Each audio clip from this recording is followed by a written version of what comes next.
The telegram that would change everything arrived on a Tuesday morning in November 1885, carried by a rider whose horse steamed in the cold Montana air. But by then, Sarah Mitchell was already loading her 4 children into a broken-down wagon, preparing for a journey that everyone in Milfield believed would be her last. The town doctor had given her 2 months to live. The bank had foreclosed on her homestead. Her late husband's debts had consumed everything they owned. Nobody expected the dying woman to survive the harsh mountain winter ahead. Nobody expected her to find sanctuary with a man they called the Hermit of Eagle Ridge. And absolutely nobody expected what would bloom between 2 broken souls when hope seemed impossible. This is the story of how desperation became determination, how 4 orphaned children found a father, and how love proved stronger than death itself. Before we jump back in, tell us where you're tuning in from, and if this story touches you, make sure you're subscribed, because tomorrow I've saved something extra special for you.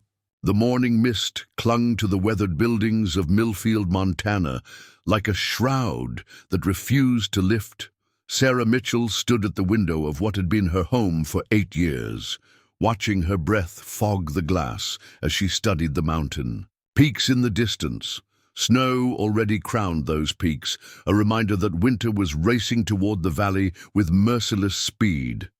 At 28, Sarah looked far older than her years.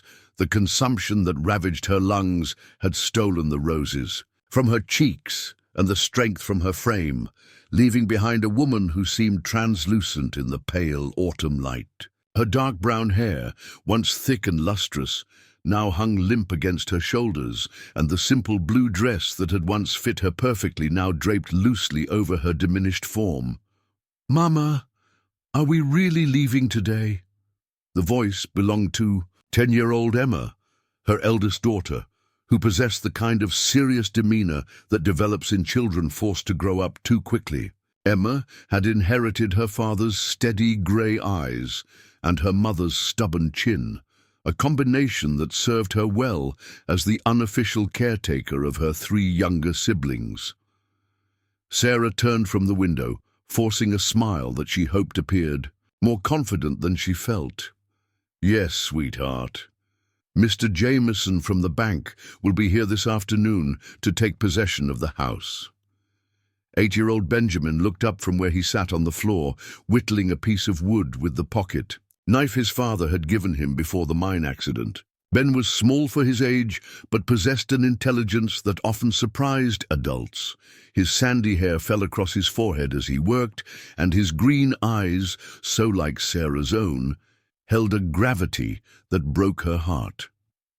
"Where are we going to live, Mama?" asked 6-year-old Lucy, the family beauty with golden curls and blue eyes that could melt the hardest heart. Lucy still believed that problems could be solved with enough hugs, and that her mama would somehow find a way to make everything better, the way she always had before. The youngest, 4-year-old Tommy, continued playing with his carved wooden horses, oblivious to the tension that filled the small cabin. He was the image of his late father, dark hair, brown eyes, and a smile that could light up a room. Tommy's innocence was both a blessing and a burden. He was too young to understand that their world was crumbling around them. Sarah moved to the old rocking chair that had been her mother's, the one piece of furniture she couldn't bear to sell even when the debts mounted beyond reason. She had spent countless hours in this chair, nursing her babies, mending clothes, and reading stories by lamplight. Now it would stay behind with everything else that had made this place home. "We're going to travel north," Sarah said carefully, knowing that the truth was both simpler and more complicated than her children could understand. "There's a place in the mountains where we might be able to start fresh." Emma's expression sharpened with the intuition that made her such an effective little mother to her siblings. "Is this about what Dr. Henley said, about your cough getting worse?" Sarah felt the familiar tightness in her chest that had nothing to do with her illness and everything to do with the impossible burden of protecting her children from a truth she could barely face herself. Dr. Henley had been blunt in his assessment. The consumption was advancing rapidly, and she had perhaps 2 months before the disease claimed her life. Maybe less if she attempted anything as strenuous as travel through mountain wilderness in winter, but what choice did she have? The children's only living relative was her sister Margaret in California, a woman who had made it clear in her last letter that 4 orphaned children would not be welcome in her new marriage. The town of Milfield offered no sanctuary either.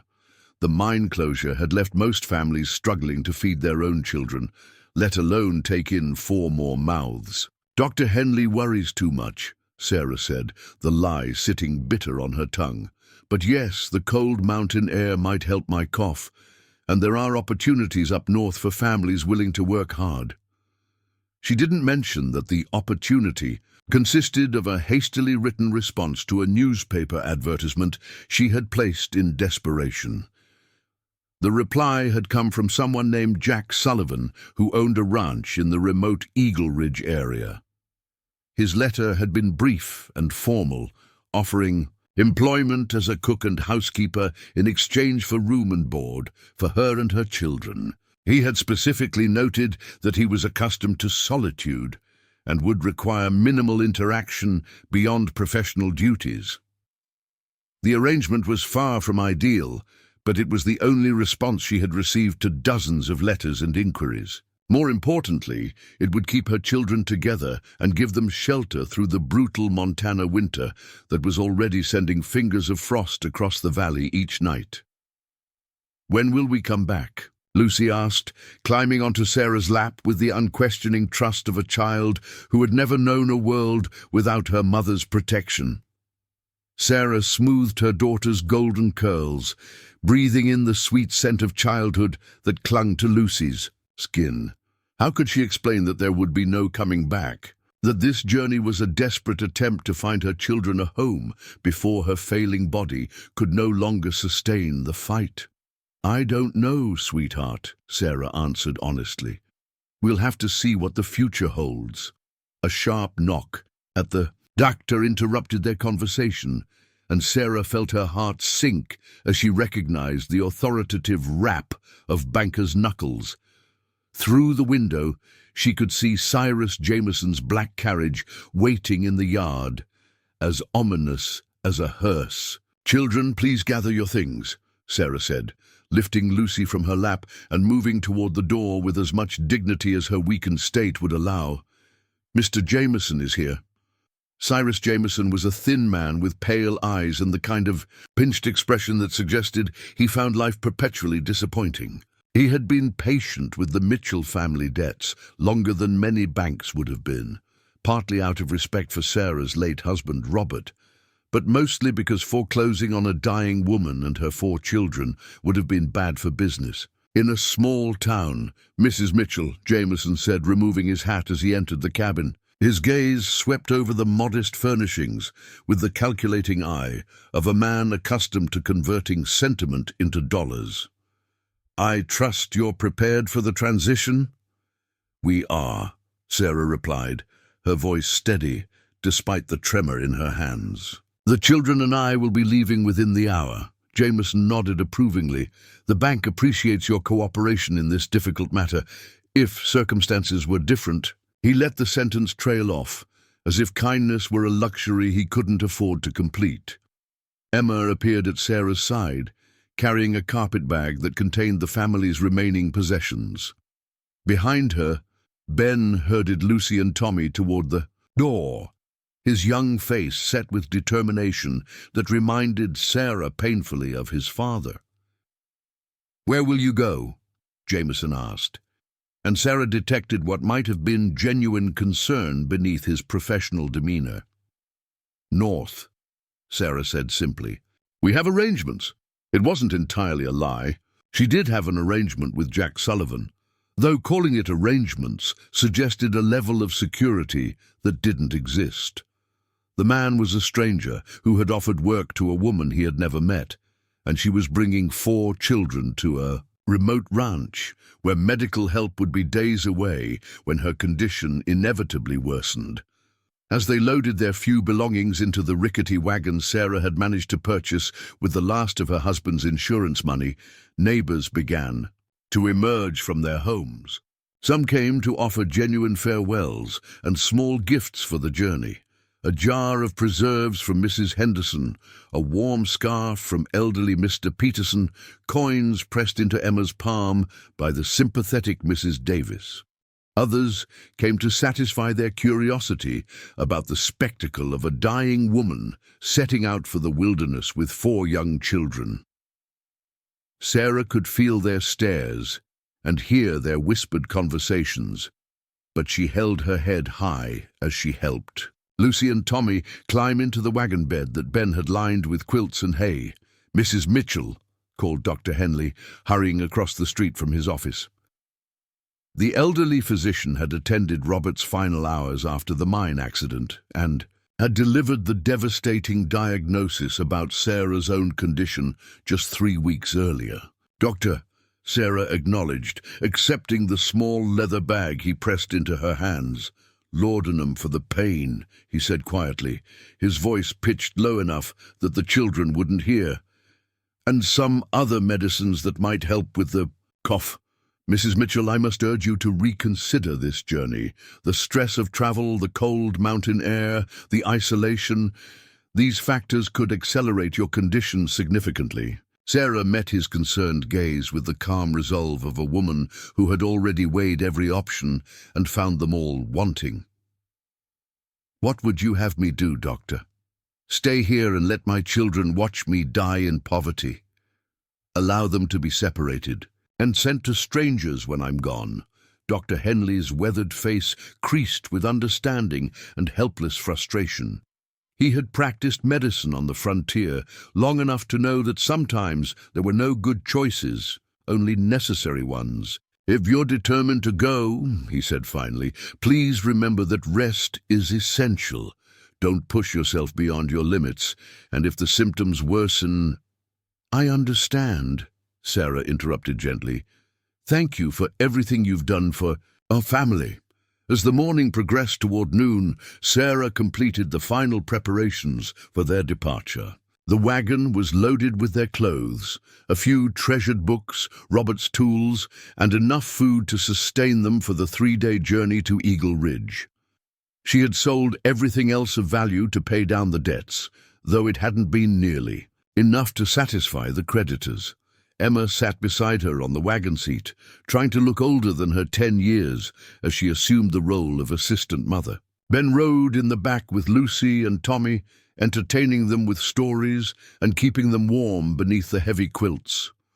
The 2 old horses Sarah had purchased were sturdy rather than fast, but they would have to be sufficient for the journey ahead. As they prepared to leave Milfield behind, Sarah allowed herself one last look at the cabin where her children had been born, and where she had known 8 years of happiness with Robert.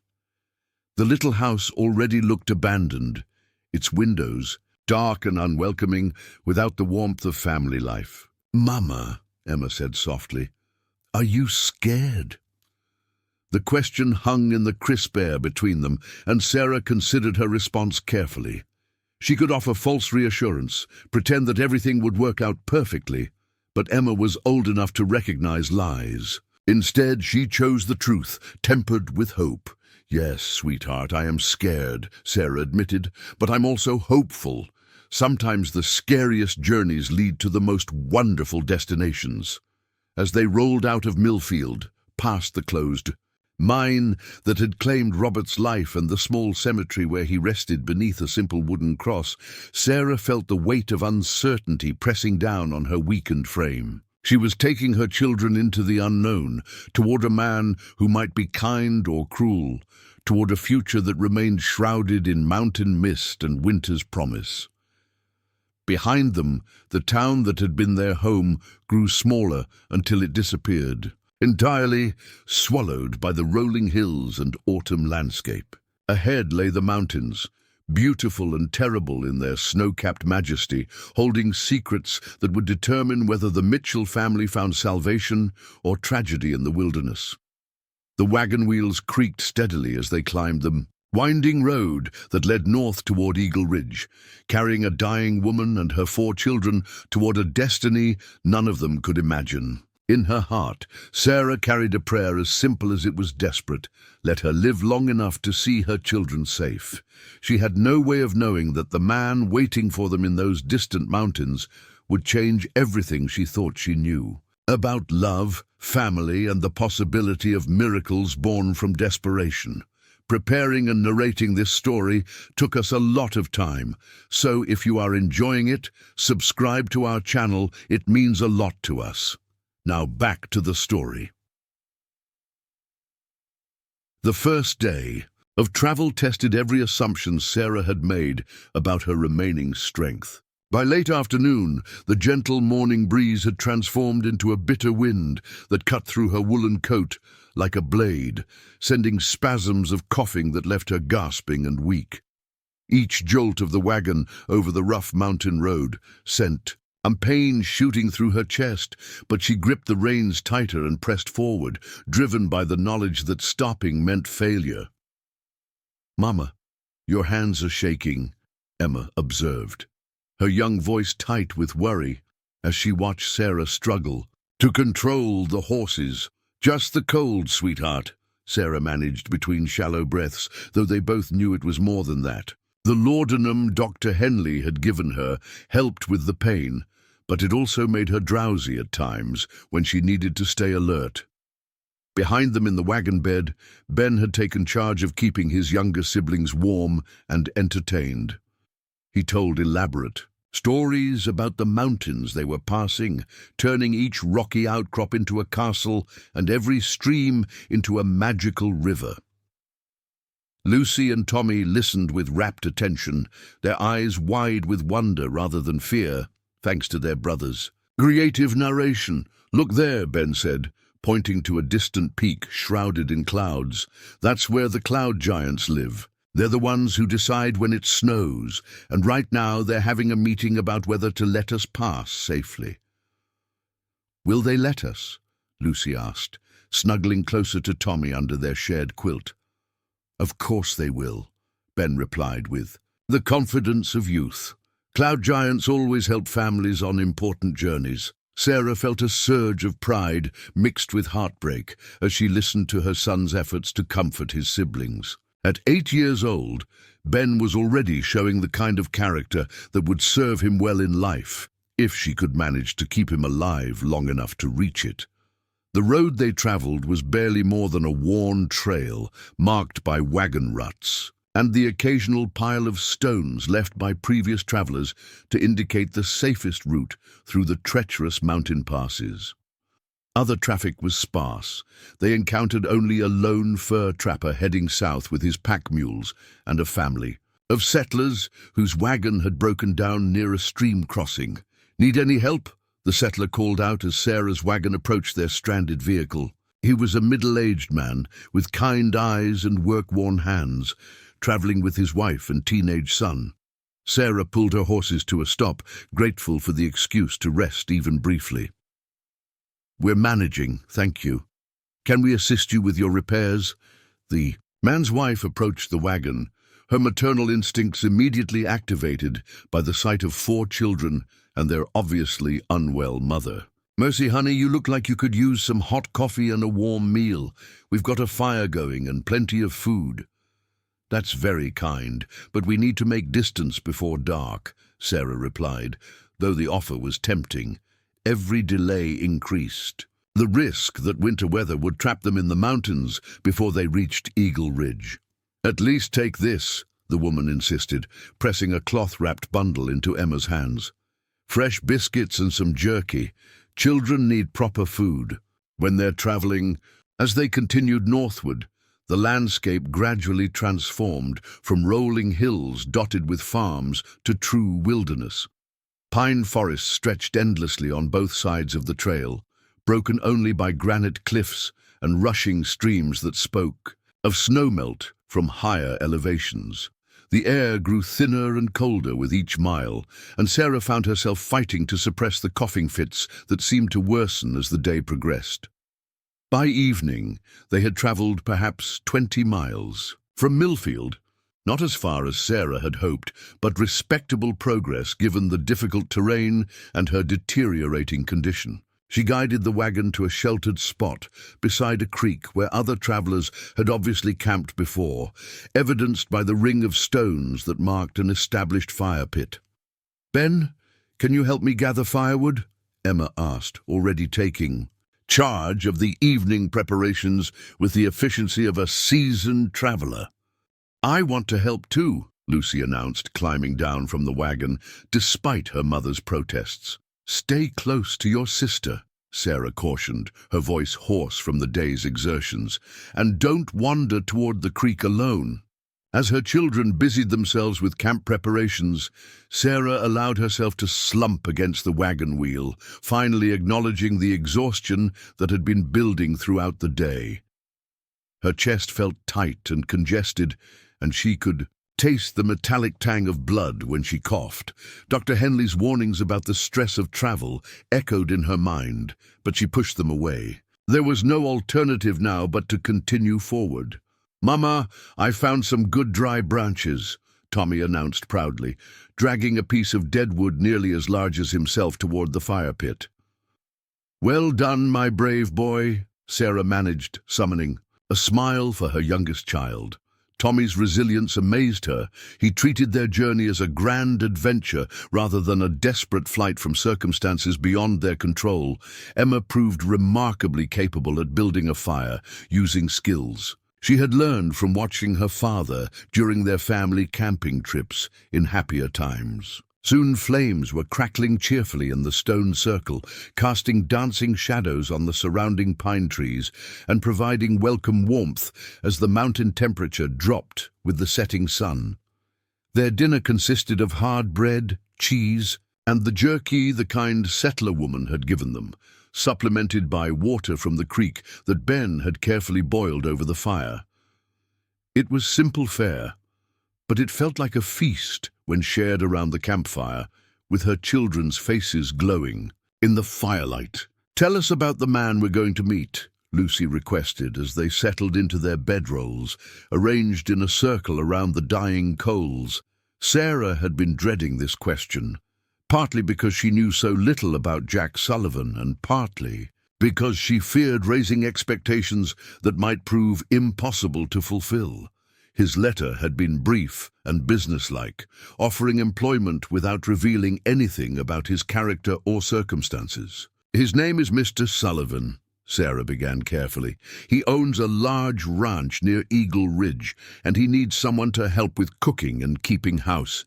He seems like a practical man who values hard work." "Does he have children?" Emma asked with the perceptive intelligence that made her such an effective older sister.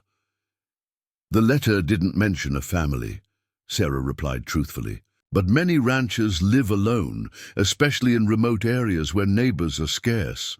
"Maybe he's lonely," Ben suggested, with the kind of innocent wisdom that sometimes emerged from children's observations. "Maybe he'll be glad to have company." Sarah hoped her son was right, though she worried about the opposite possibility. What if Jack Sullivan was a hermit who regretted his offer once faced with the reality of 4 children disrupting his solitude? What if his advertisement had been answered by other desperate families, and they arrived to find their position already filled? As the children settled into sleep, their breathing gradually evening out in the rhythm of exhausted youth, Sarah remained awake beside the dying fire. The mountain night was alive with sounds that would have frightened her in her former life. The distant call of wolves, the rustle of small animals in the underbrush, the crack of settling wood in the forest around them. Now these sounds seemed almost comforting, evidence of life continuing despite human struggles and sorrows. She pulled Robert's pocket watch from her coat, studying its familiar face in the dim firelight. It was nearly midnight, and she calculated that they were still roughly 40 miles from Eagle Ridge. 2 more days of hard travel, if weather and her health permitted. The watch had been her husband's most treasured possession, a gift from his father who had carried it through the Civil War. Now it was one of the few valuable items she hadn't been forced to sell, kept as much for its sentimental value as for its practical utility. A sudden fit of coughing seized her, more violent than any she had experienced during the day's travel. She pressed her handkerchief to her mouth, trying to muffle the sound so it wouldn't wake the children, but when she pulled the cloth away, she could see dark stains even in the dim light. The consumption was advancing more rapidly than she had dared admit, even to herself.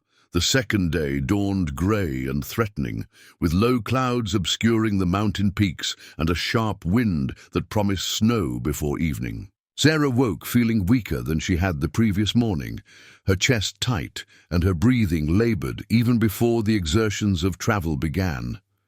"The horses seem rested," Emma observed as they prepared to break camp, her tone carefully neutral, in a way that suggested she was trying not to comment on her mother's obvious decline.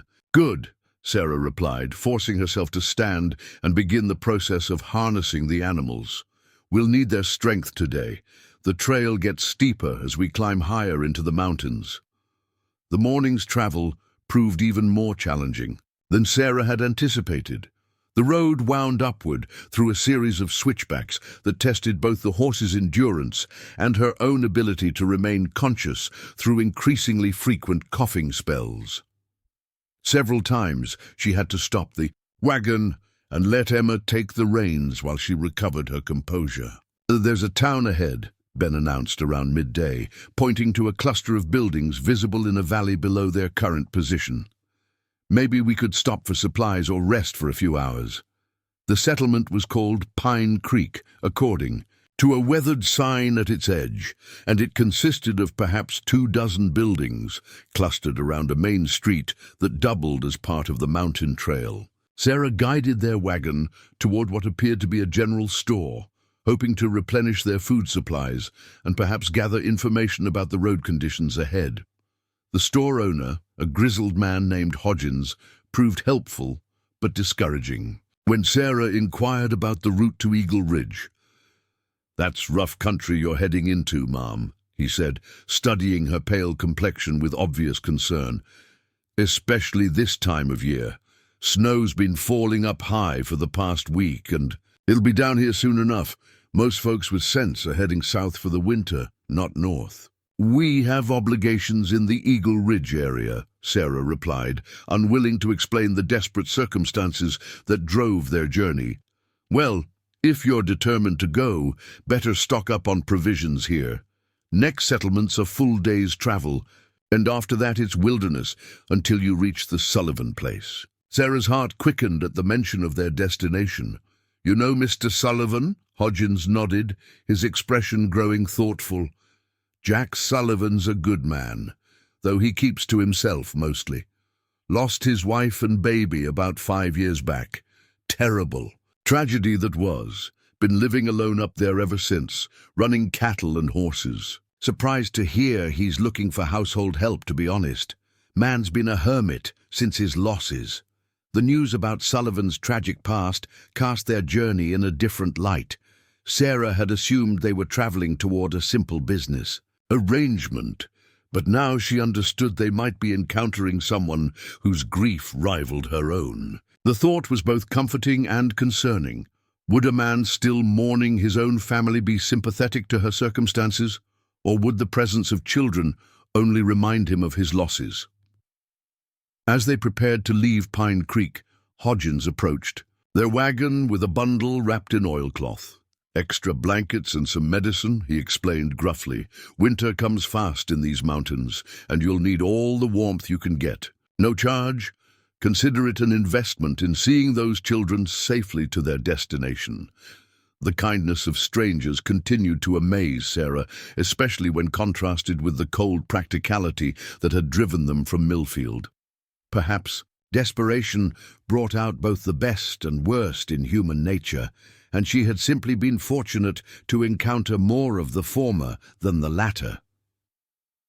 The afternoon brought the promised snow, first as scattered flakes that melted upon contact, then as a steady fall that began to accumulate on the trail and wagon. Sarah felt her anxiety mounting as the white covering made the narrow road increasingly treacherous. But stopping now would mean camping in open country with insufficient shelter for the night. "The horses are struggling," Emma observed, her young voice tight with worry as she watched their animals labor through the deepening snow. Sarah knew her daughter was right, but they had no choice except to continue. According to Hodgins's directions, there was a way station about 10 miles ahead where travelers could find shelter if they could reach it before full darkness, and the worsening storm made travel impossible. As evening approached and the snow continued to fall, Sarah began to wonder if her desperate gamble had finally failed.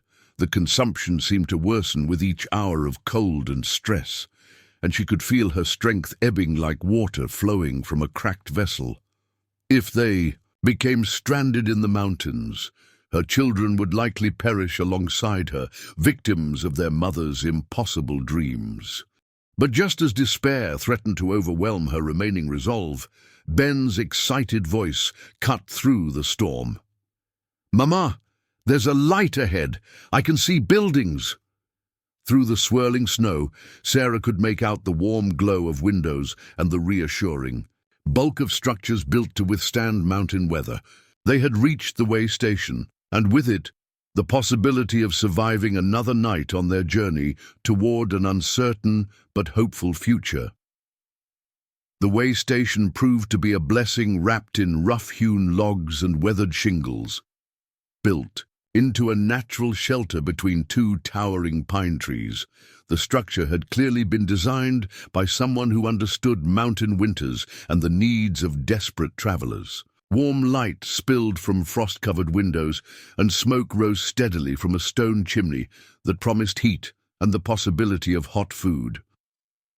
Sarah barely managed to guide the wagon to the hitching post before a violent coughing fit seized her, doubling her over with its intensity. When she finally looked up, wiping blood from her lips with a trembling hand, she found herself face to face with a woman whose weathered features spoke of years spent caring for travelers in distress. "Lord, have mercy," the woman exclaimed, hurrying forward through the snow. "Get those children inside before they freeze solid. I'm Martha Caldwell, and this is my station. You look like you've been traveling through hell itself." Martha Caldwell was perhaps 50 years old, with steel-grey hair pulled back in a practical bun, and the kind of capable hands that belonged to someone accustomed to solving problems quickly. Her husband Samuel appeared from the barn, a thin man with kind eyes, who immediately began unhitching their exhausted horses without being asked. "These animals need feed and warm shelter," Samuel observed, running his hands over the horses' sides with the expertise of someone who had seen too many travelers push their animals beyond safe limits. "They've been working hard in difficult conditions." As they ushered the children inside, Sarah felt overwhelmed by the contrast between the harsh mountain night and the cozy interior of the way station. A large stone fireplace dominated one wall, filled with blazing logs that cast dancing shadows across rough-hewn furniture and woolen rugs. The air smelled of pine smoke, coffee, and something savory bubbling in a pot over the fire. "Sit yourselves. Down while I get some food warming," Martha commanded, bustling about with the efficiency of someone accustomed to caring for unexpected guests. "Samuel, bring in their things before they get buried in snow." Emma immediately took charge of her siblings, helping them remove their wet coats and settling them on a wooden bench near the fire. Lucy and Tommy huddled together, their eyes wide as they took in their surroundings, while Ben stood protectively close to his mother, his young face creased with worry. "Mama needs medicine," Ben whispered to Martha when he thought Sarah couldn't. "Oh, here. She's been coughing blood, and she gets so tired she can barely hold the reins." Martha's expression grew serious as she studied Sarah's pale complexion and labored breathing. "How long have you been traveling in this condition, dear?" 2 days, Sarah managed, though speaking even those few words triggered another coughing spell. "We're going to Eagle Ridge, to work for a rancher named Jack Sullivan. The mention of their destination caused both Martha and Samuel to exchange meaningful glances, and Sarah felt a familiar flutter of anxiety. Everyone seemed to know something about Jack Sullivan that they were reluctant to share directly. "Jack Sullivan's a good man," Martha said carefully as she ladled thick stew into wooden bowls. "But he's been living like a hermit since he lost his family. Are you certain he's expecting you and the children?" "He answered my advertisement for domestic work," Sarah replied, accepting the bowl of stew with grateful hands. "He specifically mentioned that room and board would be provided for my family." Samuel settled into a chair across from them, his expression thoughtful. "Jack's ranch is about 15 miles from here, up a trail that gets treacherous in winter. Weather, in your condition and with 4 children." He paused, choosing his words carefully. "Maybe you should consider waiting until spring. We've got room here, and Martha's nursed plenty of folks through the winter months." The offer was tempting, but Sarah knew she didn't have until spring. Dr. Henley had been optimistic in giving. Her 2 months and the stress of travel was clearly accelerating her decline. If she was going to see her children safely settled, it had to be soon. "We need to continue," Sarah said firmly. "Tomorrow, if the weather permits."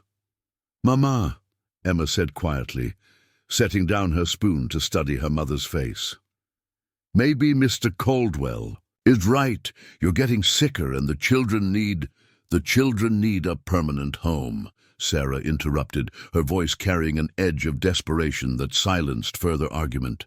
"Not temporary shelter with kind strangers who already have their own burdens." That night, as the children slept on straw mattresses arranged near the fire, Sarah sat with Martha at the kitchen table, finally allowing herself to acknowledge the fears that had been growing throughout their journey. "I'm dying," Sarah said simply, the words falling into the quiet room like stones into still water. "The consumption is advancing faster than the doctor predicted, and I need to get my children settled before." She couldn't finish the sentence. Martha reached across the table to cover Sarah's hand with her own work-roughened fingers. "How long?" "Weeks, maybe less. That's why I can't wait for spring or consider other alternatives. Jack Sullivan is the only person who responded to my letters, the only chance my children have to stay together. What if he's not suitable? What if the isolation and his grief make him unsuitable for children?" Sarah had wrestled with these same questions throughout their journey, but she had reached a conclusion born of necessity rather than choice. "Then at least I'll have tried. And maybe, just maybe, 4 children who need love will help heal a man who's been alone too long." Martha was quiet for a long moment, studying Sarah's face in the lamplight. "You've got courage. I'll give you that. Most women in your situation would have given up long ago." "Giving up isn't an option when you're responsible for 4 lives," Sarah replied. "Robert used to say that courage isn't the absence of fear, it's moving forward despite being terrified. I'm terrified every moment of every day, but I keep moving because stopping means my children lose everything." The 3rd day of their journey dawned clear and cold, with fresh snow covering the landscape in pristine white that sparkled like diamonds in the early sunlight. Sarah felt marginally stronger after a night of real rest, though she could sense that her body was operating on borrowed time. Samuel had spent the early morning hours checking their wagon and harness, making small repairs and adjustments that would make the final stretch of their journey safer. Martha packed a basket with enough food for several days, along with herbs and remedies that might help with Sarah's cough. "The trail to Sullivan's place branches off about 8 miles north," Samuel explained as they prepared to depart. "Follow the creek bed for about 3 miles, then look for a wooden sign with a burned-in S. The ranch house sits in a meadow surrounded by pines. You can't miss it if you stay on the right path." As they said their farewells, Martha pulled Sarah aside for a final private word. "If things don't work out with Sullivan, you send word back here. Promise me that. We'll figure something out for those children." The kindness of these strangers, who owed them nothing but offered everything they could spare, brought tears to Sarah's eyes. "Thank you," she whispered, "for everything." The final leg of their journey took them through some of the most beautiful country Sarah had ever seen. Snow-laden pine forests stretched endlessly on both sides of the trail, broken by frozen streams and granite outcroppings that jutted toward a sky so blue it seemed almost artificial. Eagles soared overhead, and once they spotted a deer watching them from the edge of a clearing before bounding away into the forest. "It's like a fairy tale," Lucy breathed, her eyes wide with wonder as she took in the pristine wilderness around. "Them! A fairy tale where we might get eaten by bears," Ben added with the dark humor that had begun to emerge as his way of coping with uncertainty. "There are no bears in winter," Emma said with the authority of an older sister, though Sarah suspected she was guessing rather than stating fact. By midday, they reached the creek that Samuel had described, and Sarah felt her heart rate increase. As they followed its winding path deeper into the mountains, this was it, the final approach to their destination and whatever fate awaited them there. The wooden sign bearing a burned S appeared exactly where Samuel had predicted, marking a narrow trail that led up a gentle slope toward what appeared to be a natural meadow. As they crested the rise, Sarah got her first glimpse of the Sullivan Ranch, and she felt her breath catch in her throat. The main house was larger than she had expected, built from local logs and stone with a steep metal roof designed to shed smoke rose from multiple chimneys, and she could see corrals and outbuildings that spoke of a substantial operation. The setting was undeniably beautiful, nestled in the mountain meadow with towering peaks forming a natural amphitheater around the buildings. But what struck her most forcefully was the sense of loneliness that seemed to hang over the place like morning mist. Despite its obvious prosperity and careful maintenance, the ranch felt empty, abandoned by human warmth, if not by human presence. "Is that where we're going to live?" Tommy asked, his 4-year-old voice filled with excitement at the prospect of exploring such a grand place. "We'll see," Sarah replied carefully, though her own heart was racing with a mixture of hope and terror. Everything depended on the next few hours, on how Jack Sullivan reacted to their arrival and whether he would prove to be the sanctuary her children needed. As they approached the main house, a figure emerged from the barn, and Sarah got her first look at the man who held her family's future in his hands. Jack Sullivan was tall and broad-shouldered, with dark hair and the kind of weathered features that spoke of years spent working outdoors.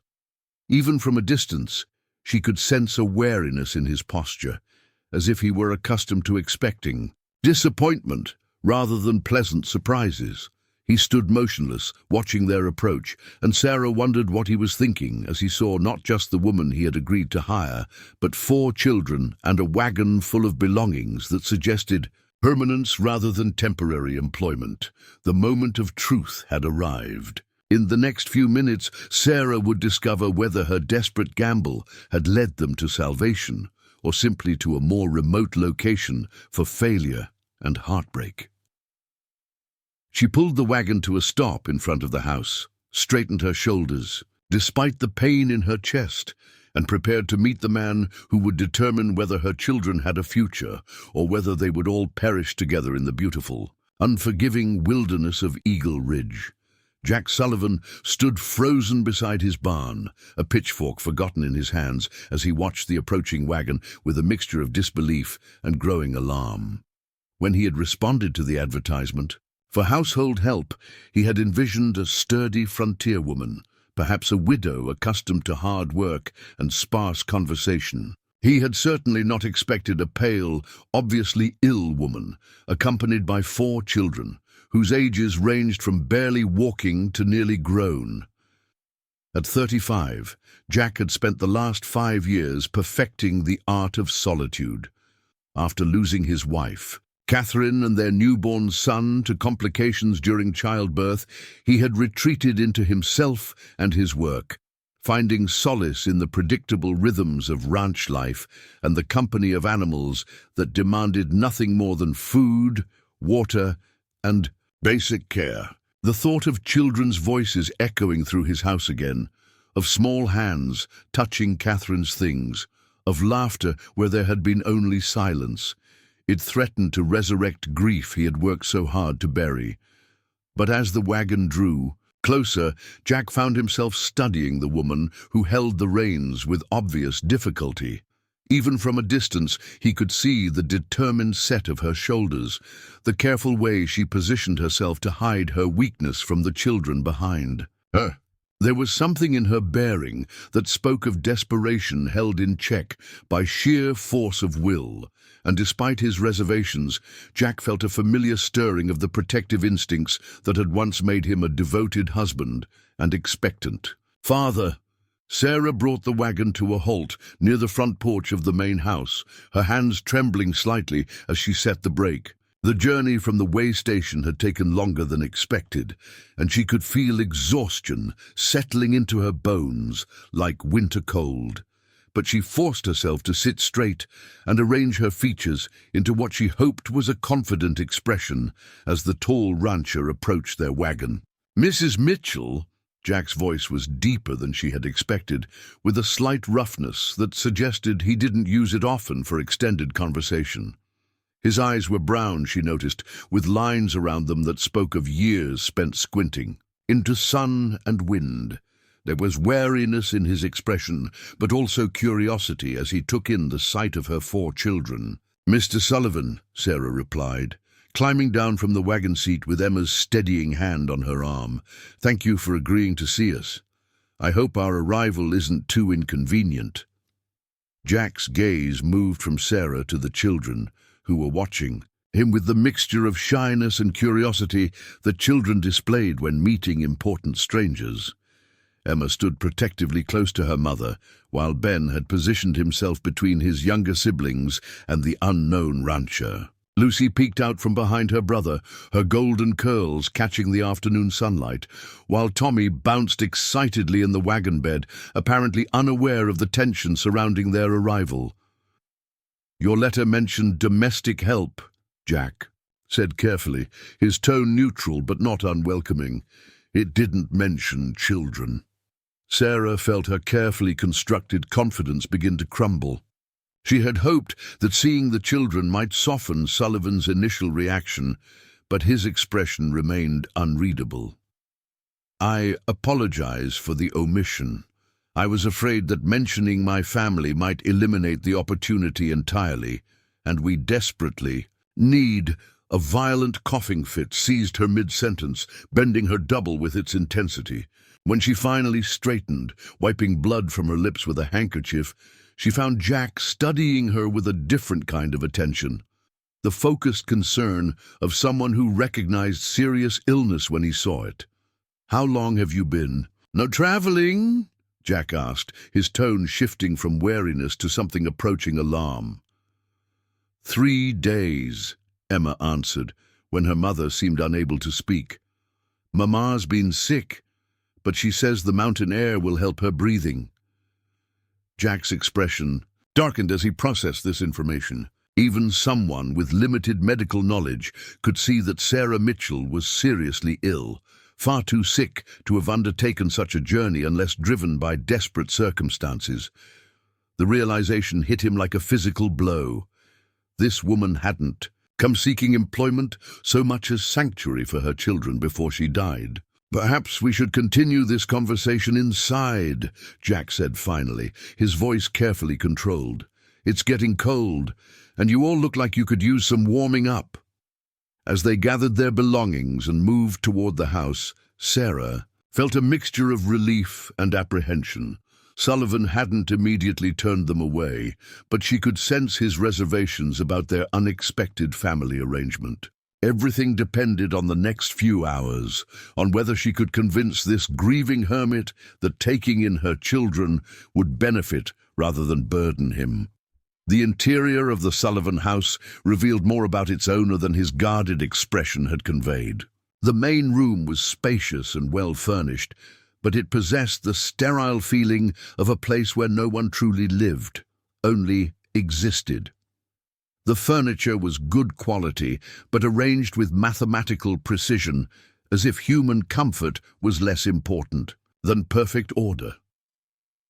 Family photographs sat on the mantelpiece, but they were positioned like museum displays rather than cherished memories. "Sit wherever you're comfortable," Jack said, though his tone suggested that nowhere in his house was truly comfortable anymore. "I'll get some coffee started." As Jack busied himself in the kitchen, Sarah took the opportunity to study her surroundings more carefully. The house was clearly built for a family. She could see evidence of feminine touches in the curtains and decorative details, though everything had an unused quality that spoke of long abandonment. Through an open doorway, she glimpsed what appeared to be a nursery, its door standing ajar, as if someone couldn't bear to close it completely, but couldn't stand to see it either. "Mr. Sullivan," Sarah called toward the kitchen. "Might I help?" "With the coffee? It would be good to move around after sitting in the wagon all day." "That's not necessary," Jack replied, but there was less edge to his voice than before. "Just rest yourself."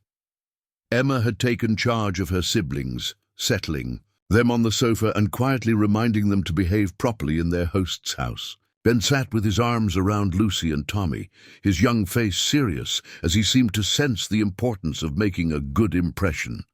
The children's natural resilience amazed Sarah. Despite everything they had endured, they still possessed the ability to adapt quickly to new situations. When Jack returned with a tray bearing coffee cups and a plate of store-bought cookies, Sarah noticed that his movements were careful and deliberate, as if he were unaccustomed to serving guests or perhaps uncomfortable with the domestic rituals that had once been natural to him. "These are my children," Sarah said, seizing the opportunity to make proper introductions. "Emma is 10, Ben is 8, Lucy is 6, and Tommy is 4. They're good children, Mr. Sullivan, well-behaved and accustomed to helping with household tasks." Jack nodded politely, but Sarah could see him struggling with some internal conflict as he looked at her children. There was pain in his expression, quickly hidden but unmistakable to someone who had learned to read the subtle signs of grief. "Tell me about your ranch," Sarah said, hoping to steer the conversation towards safer territory. "It's beautiful country, and the buildings suggest a substantial operation. 200 head of cattle, about 50 horses, Jack replied, settling into a chair that positioned him across the room from the family group. "I run most of it myself with help from 2 hands who live in the bunkhouse. It's isolated but profitable." "Lonely work," Sarah observed quietly. Jack's jaw tightened almost imperceptibly. "I prefer it that way." An uncomfortable silence stretched between them, broken only by the soft whispers of the children and the crackling of logs in the fireplace. Sarah realized that her usual approach of friendly conversation wasn't going to work with Jack Sullivan. He was a man who had constructed walls around his emotions, and only direct honesty had any chance of breaching them. "Mr. Sullivan," Sarah began, her voice steady despite her racing heart, "I need to be completely honest with you about our situation. I'm dying." The blunt statement hung in the air like smoke from a gunshot. Jack's expression didn't change, but Sarah saw his hands tighten around his coffee cup. "The consumption is advanced," Sarah continued, ignoring Emma's sharp intake of breath. "The doctor in Milfield gave me perhaps 2 months, though the stress of travel may have shortened that considerably. I came here not just seeking employment, but hoping to find someone who might care for my children after I'm gone." Jack set down his coffee cup with deliberate precision, his brown eyes studying Sarah's face with an intensity that made her feel exposed and vulnerable. "Why me? Why a stranger in the middle of nowhere instead of family or friends?" "Because I have no family willing to take 4 children," Sarah replied with painful honesty. And because sometimes strangers are capable of kindness that people who know us are not. You lost your family, Mr. Sullivan. You understand what it means to face life alone. That's exactly why I'm the wrong person for this, Jack said, his voice rough with suppressed emotion. I couldn't protect my own wife and child. What makes you think I could take care of yours? Sarah leaned forward in her chair, ignoring the pain that the movement caused in her chest. Because you're still here. Because you built something good and lasting despite your loss. Because you answered my letter when dozens of others didn't bother to respond. I answered because I needed household help, Jack protested, but there was less conviction in his voice than before. Maybe, Sarah agreed, or maybe you answered because some part of you is tired of being alone with your grief. The accusation struck home with visible force. Jack stood abruptly, moving to the window that overlooked his corrals, where horses moved peacefully in the fading afternoon light. For a long moment, the only sounds in the room were the quiet breathing of the children and the steady tick of a clock on the mantelpiece. I can cook and clean and manage a household, Sarah said into the silence, for as long as I'm able, and my children can learn to help with ranch work. Emma's already quite capable with domestic tasks, and Ben has a way with animals. In exchange, we're asking for shelter and the chance for my children to grow up somewhere safe. And when you're gone, Jack asked without turning from the window, what happens to 4 grieving children and a man who's forgotten how to be around people? I don't know, Sarah admitted, but I know they'll have a better chance here than anywhere else I could take them. And maybe taking care of children who need love will help you remember that life doesn't end just because someone dies. Jack turned from the window to study the small family grouped around his fireplace. Emma sat with Tommy on her lap, smoothing his dark hair with the unconscious tenderness of a surrogate mother. Ben was quietly entertaining Lucy with a carved wooden horse he had pulled from his pocket. Despite their obvious exhaustion and uncertainty, the children radiated the kind of resilient warmth that only came from being genuinely loved. This is a working ranch, Jack said finally, his tone cautious but no longer dismissive. It's isolated, dangerous in winter, and I'm not accustomed to accommodating the needs of children. We're not asking you to change your life completely, Sarah replied, just to let us be part of it for whatever time remains. As evening approached and the mountain air grew colder, Jack found himself facing a decision that would alter the carefully constructed solitude of his existence. He could send this dying woman and her children back into the wilderness, protecting his emotional walls, but potentially condemning 4 innocents to an uncertain fate.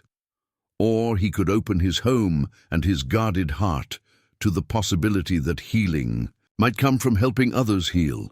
Outside, snow began to fall again, and Jack realized that regardless of his personal reservations, these travelers would need shelter for the night. The decision about their permanent future could wait until morning, but for now, simple human decency demanded that he provide them with warmth and safety. There are bedrooms upstairs, Jack said quietly. You and the children can stay the night, and we'll discuss the arrangement further tomorrow. Sarah felt tears of relief spring to her eyes. It wasn't a commitment, but it was hope, the first real hope she had felt since leaving Milfield 3 days ago. As they prepared for their first night at the Sullivan Ranch, Sarah allowed herself to believe that her desperate gamble might actually succeed. The grieving cowboy and the dying mother had found each other in the wilderness, and perhaps together they could create something neither could achieve alone, a family built not on blood or obligation, but on the simple human need to love and be loved in return. Dawn arrived at the Sullivan Ranch with the crisp clarity that only mountain mornings could provide. Sarah woke in a real bed for the first time in weeks, momentarily disoriented by the unfamiliar surroundings before memory flooded back. She was in Jack Sullivan's guest room, her children sleeping peacefully in the adjoining chamber. And for the first time since leaving Milfield, she felt something approaching safety.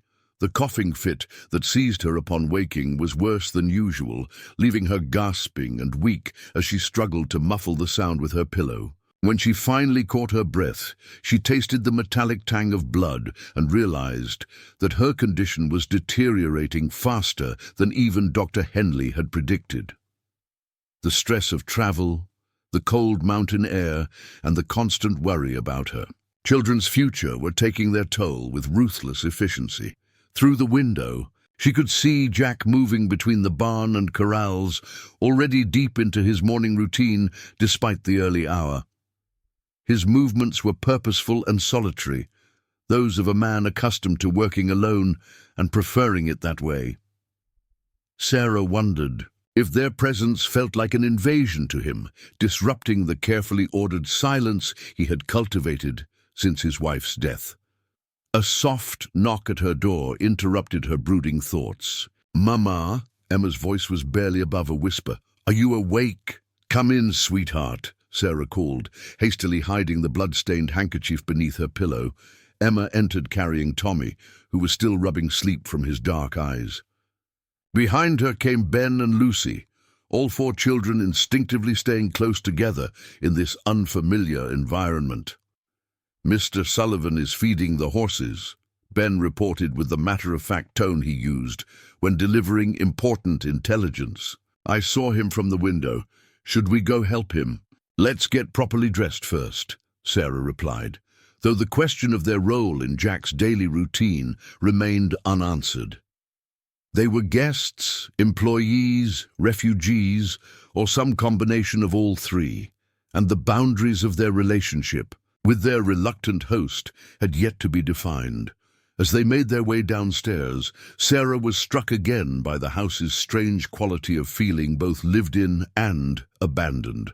The kitchen showed signs of recent use: clean dishes, fresh coffee grounds, a plate with crumbs from what had obviously been a hasty breakfast, but everything was arranged with the mechanical precision of someone who had reduced domestic life to its most basic functions. "I'm hungry," Tommy announced with the directness of a 4-year-old who saw no reason to be diplomatic about his needs.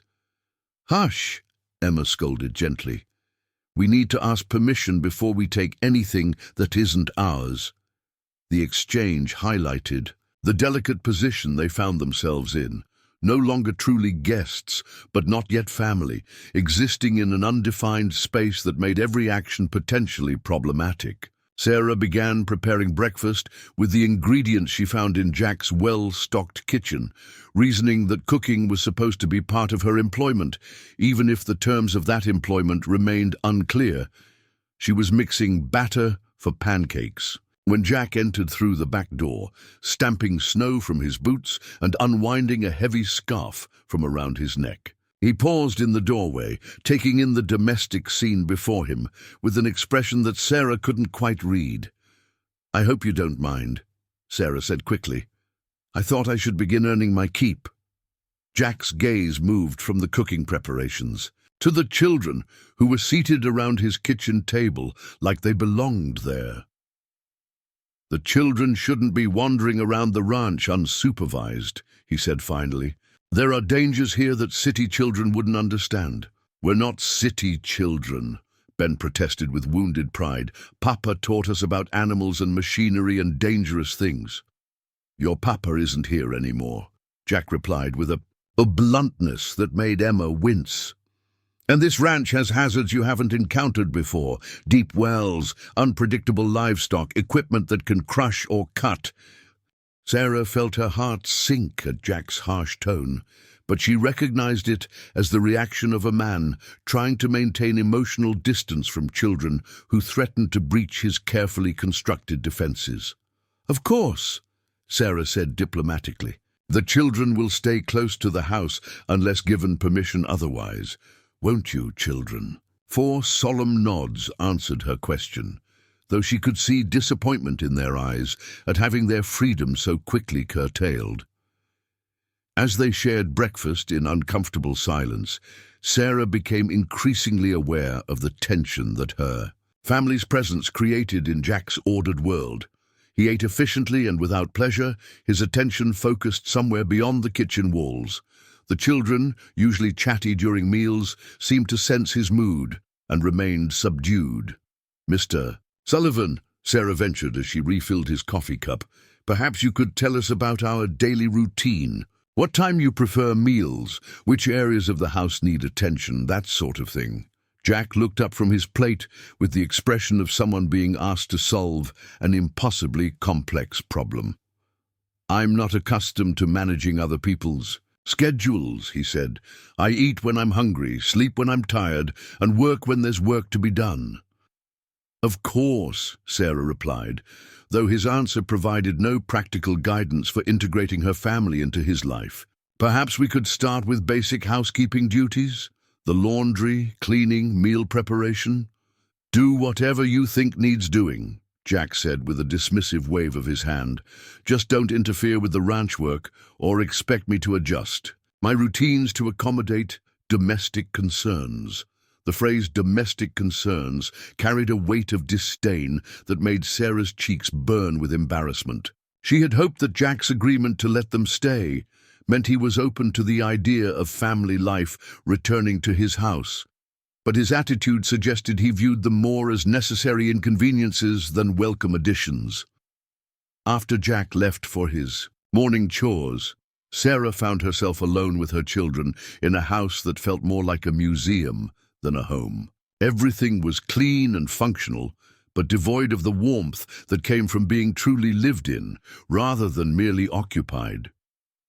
"He doesn't like us," Lucy observed, with the directness that children often brought to uncomfortable truths. "He doesn't know us yet," Sarah corrected gently, though she shared her daughter's concern. "Mr. Sullivan has been alone for a long time.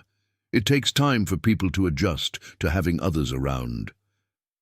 "Maybe we should leave," Emma suggested quietly. "Find somewhere else to go before—" "Before what?" Sarah asked, though she dreaded the answer. "Before you get too sick to travel," Emma replied with heartbreaking maturity. "We all know you're getting worse, Mama. Maybe it would be kinder to Mr. Sullivan if we didn't burden him with children he doesn't want." Sarah felt tears prick her eyes at her daughter's words.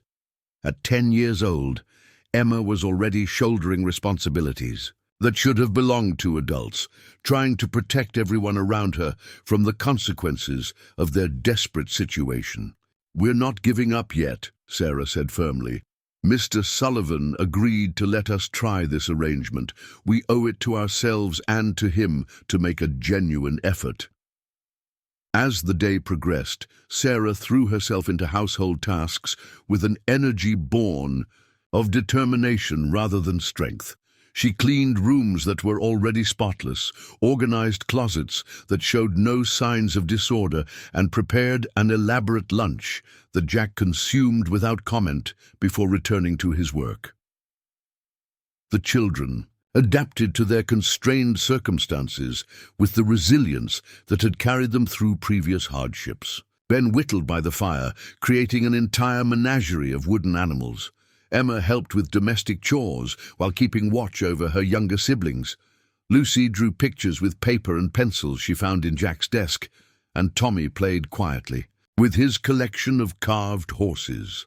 But as afternoon faded toward evening, Sarah became increasingly aware that their presence was creating a strain rather than filling a need. Jack moved through his own house like a visitor, carefully avoiding spaces where the children might be playing, eating his meals quickly and in silence, and retreating to his study as soon as politeness allowed.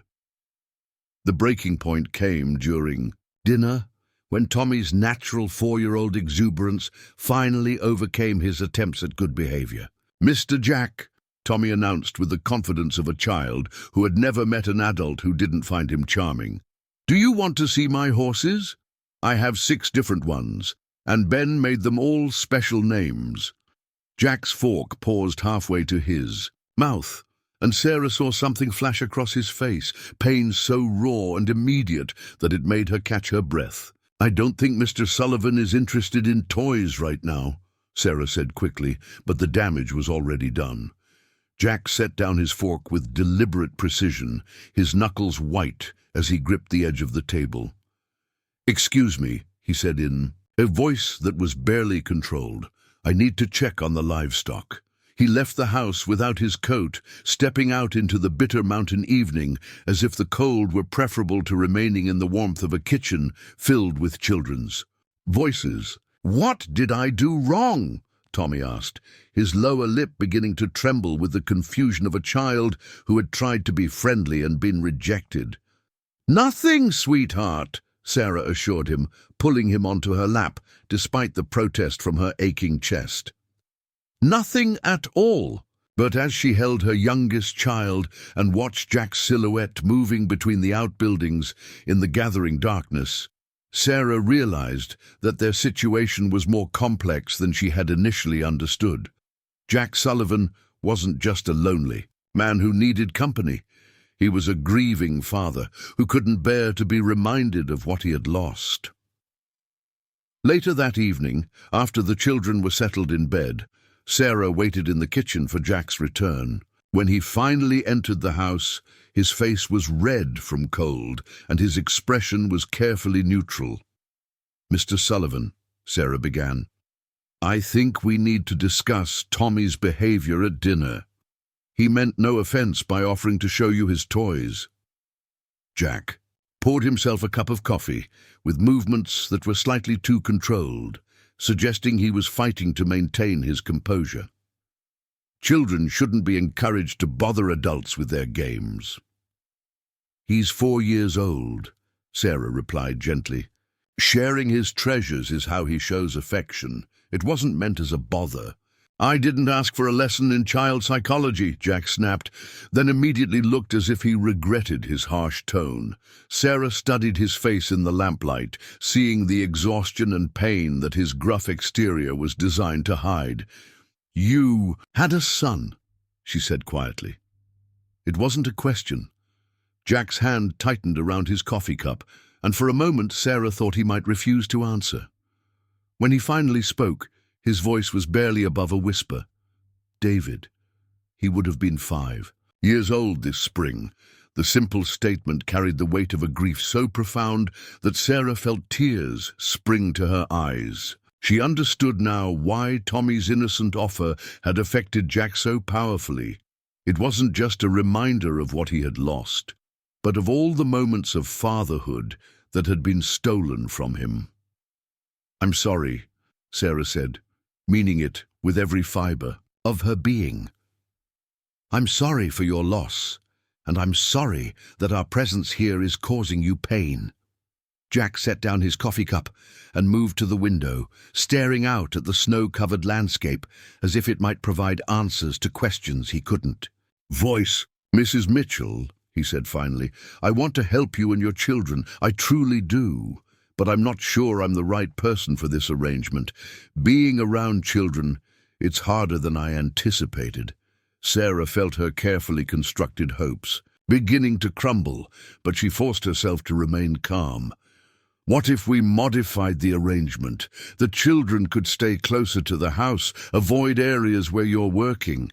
I could handle all the domestic duties without involving them in your daily routine." "That's not a solution," Jack replied, turning back to face her. "Children need room to grow and explore. They need attention and guidance and patience. I'm not sure I can provide those things." "You don't have to become their father," Sarah said desperately. "You just have to let them exist in the same space as you. They're good children, Mr. Sullivan. They won't make demands on you beyond basic shelter and safety." Jack studied her face with an intensity that made her feel exposed and vulnerable. "And what happens when you're gone? Do you really think 4 grieving orphans and a man who can barely tolerate their presence will somehow form a functional family?" The question hung in the air between them, unanswered because Sarah had no good answer to give. She had been so focused on getting her children to safety that she hadn't fully considered the long-term implications of placing them with someone who might be fundamentally unsuited for the role of guardian. "I don't know," Sarah admitted finally. But I know they have a better chance here than anywhere else I could take them. And maybe caring for children who need love will help you heal from losing the child you couldn't save." Jack's expression hardened at her words. "Don't presume to understand my grief or offer solutions for it. You have no idea what it's like to lose everything that matters to you." "Don't I?" Sarah challenged, her own pain giving strength to her voice. "I'm losing my children piece by piece every day, watching them grow up without their father, knowing I won't be here to protect them or guide them, or see them become the people they're meant to be. My grief may be different from yours, but don't tell me I don't understand loss." The two grieving parents faced each other across the kitchen, each carrying wounds that seemed too deep to heal. Outside, the mountain wind howled around the house, emphasizing their isolation from the rest of the world and the impossibility of easy solutions to their shared predicament. The storm that had been brewing in the mountains for days finally broke. During the night, unleashing winds that howled like tortured spirits around the ranch house, Sarah woke to the sound of something heavy crashing against the barn, followed by the panicked lowing of cattle driven by the wind and snow. Through her frost-covered window, she could see nothing but a wall of white that spoke of the kind of blizzard that could trap travelers for weeks. The violent coughing fit that seized her upon waking was the worst yet, leaving her gasping and weak with bright spots of blood staining her nightgown. As she struggled to catch her breath, Sarah realized with crystalline clarity that her time was running out faster than even Dr. Henley had predicted.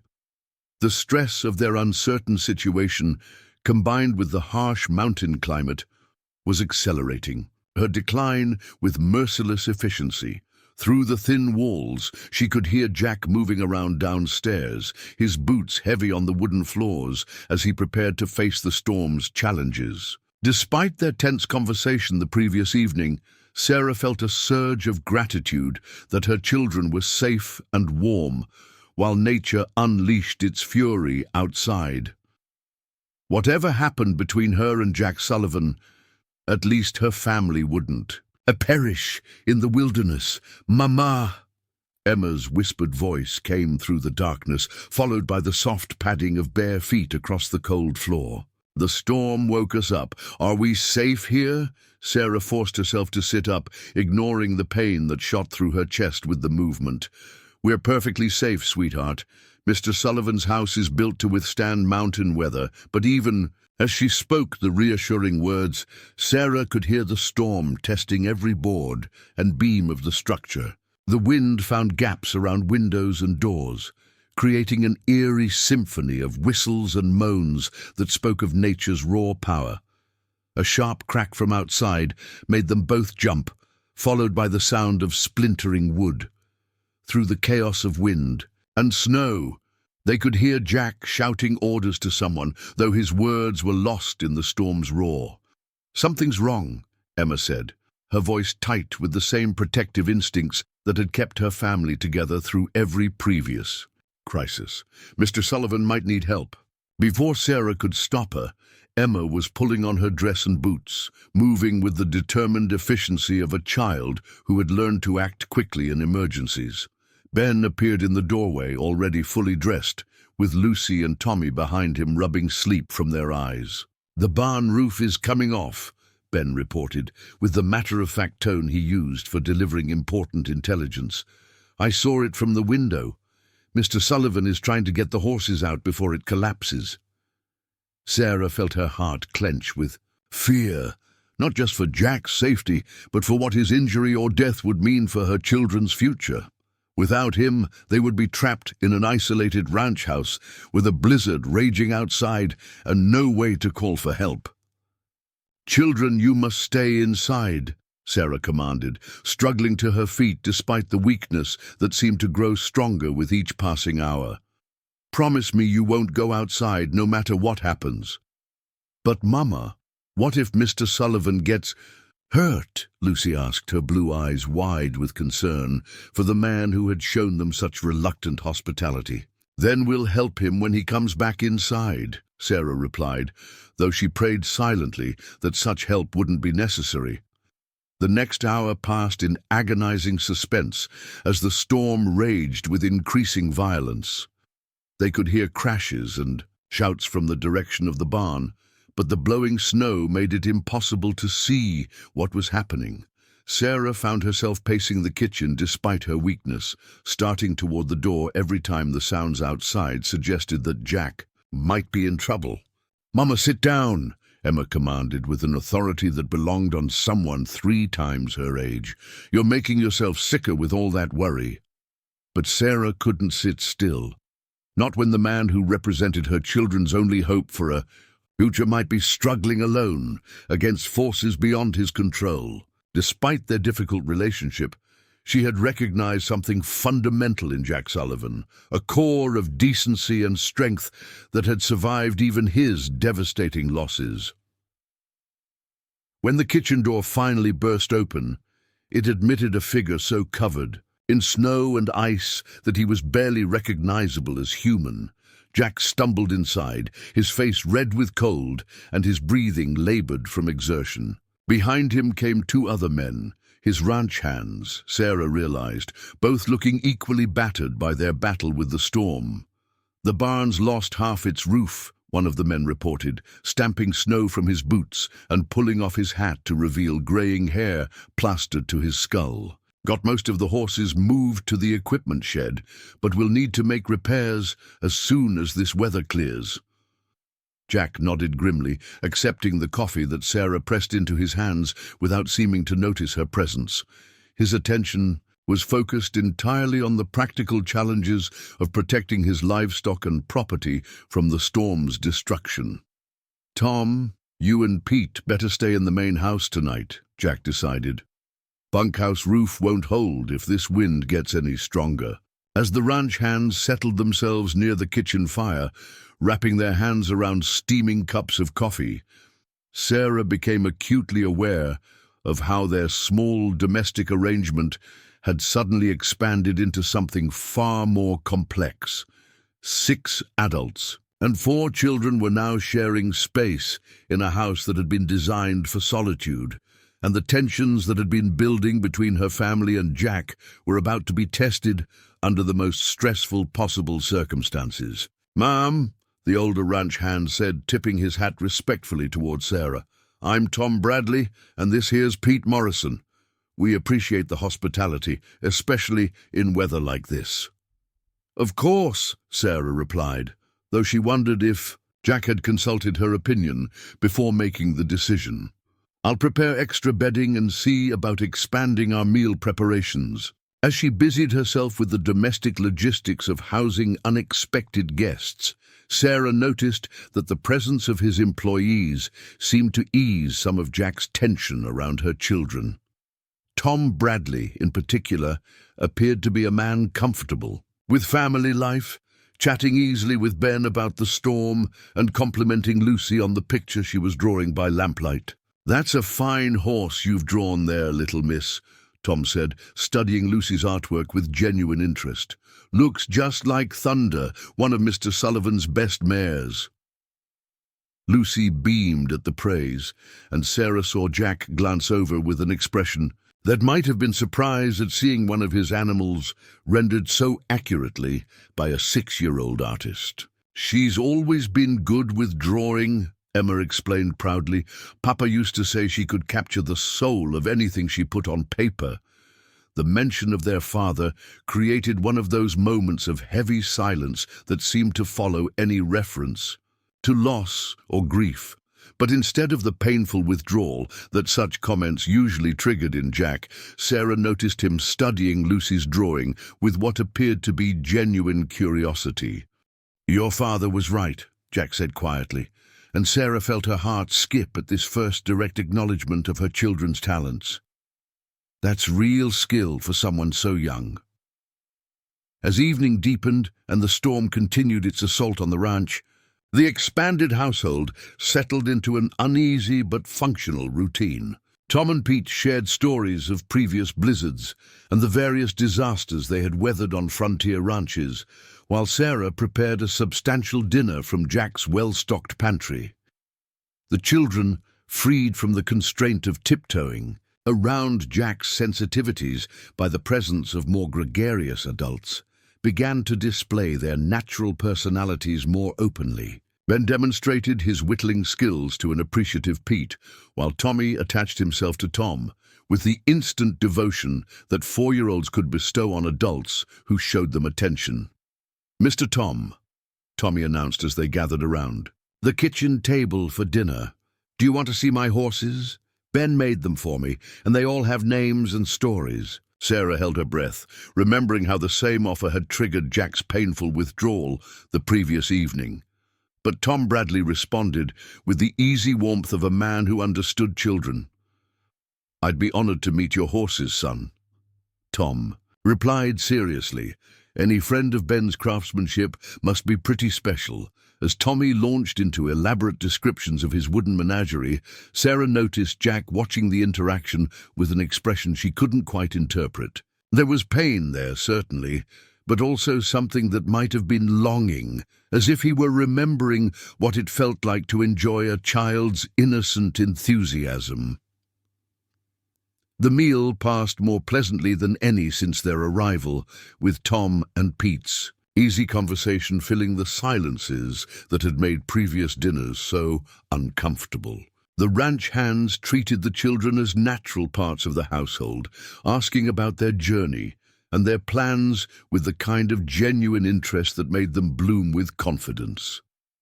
"These are good children, Mom," Tom said to Sarah as they finished eating. "Well-mannered and bright. You've done a fine job raising them under difficult circumstances." The compliment brought tears to Sarah's eyes, not just because it was the first praise she had received for her parenting in months, but because it came from someone whose opinion seemed to matter to Jack.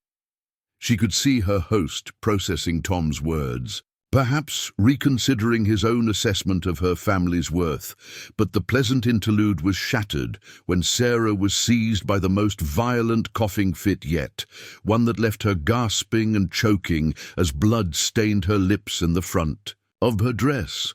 The attack was so severe that she couldn't catch her breath, and for a terrifying moment she thought she might actually suffocate at Jack Sullivan's dinner table. "Mama!"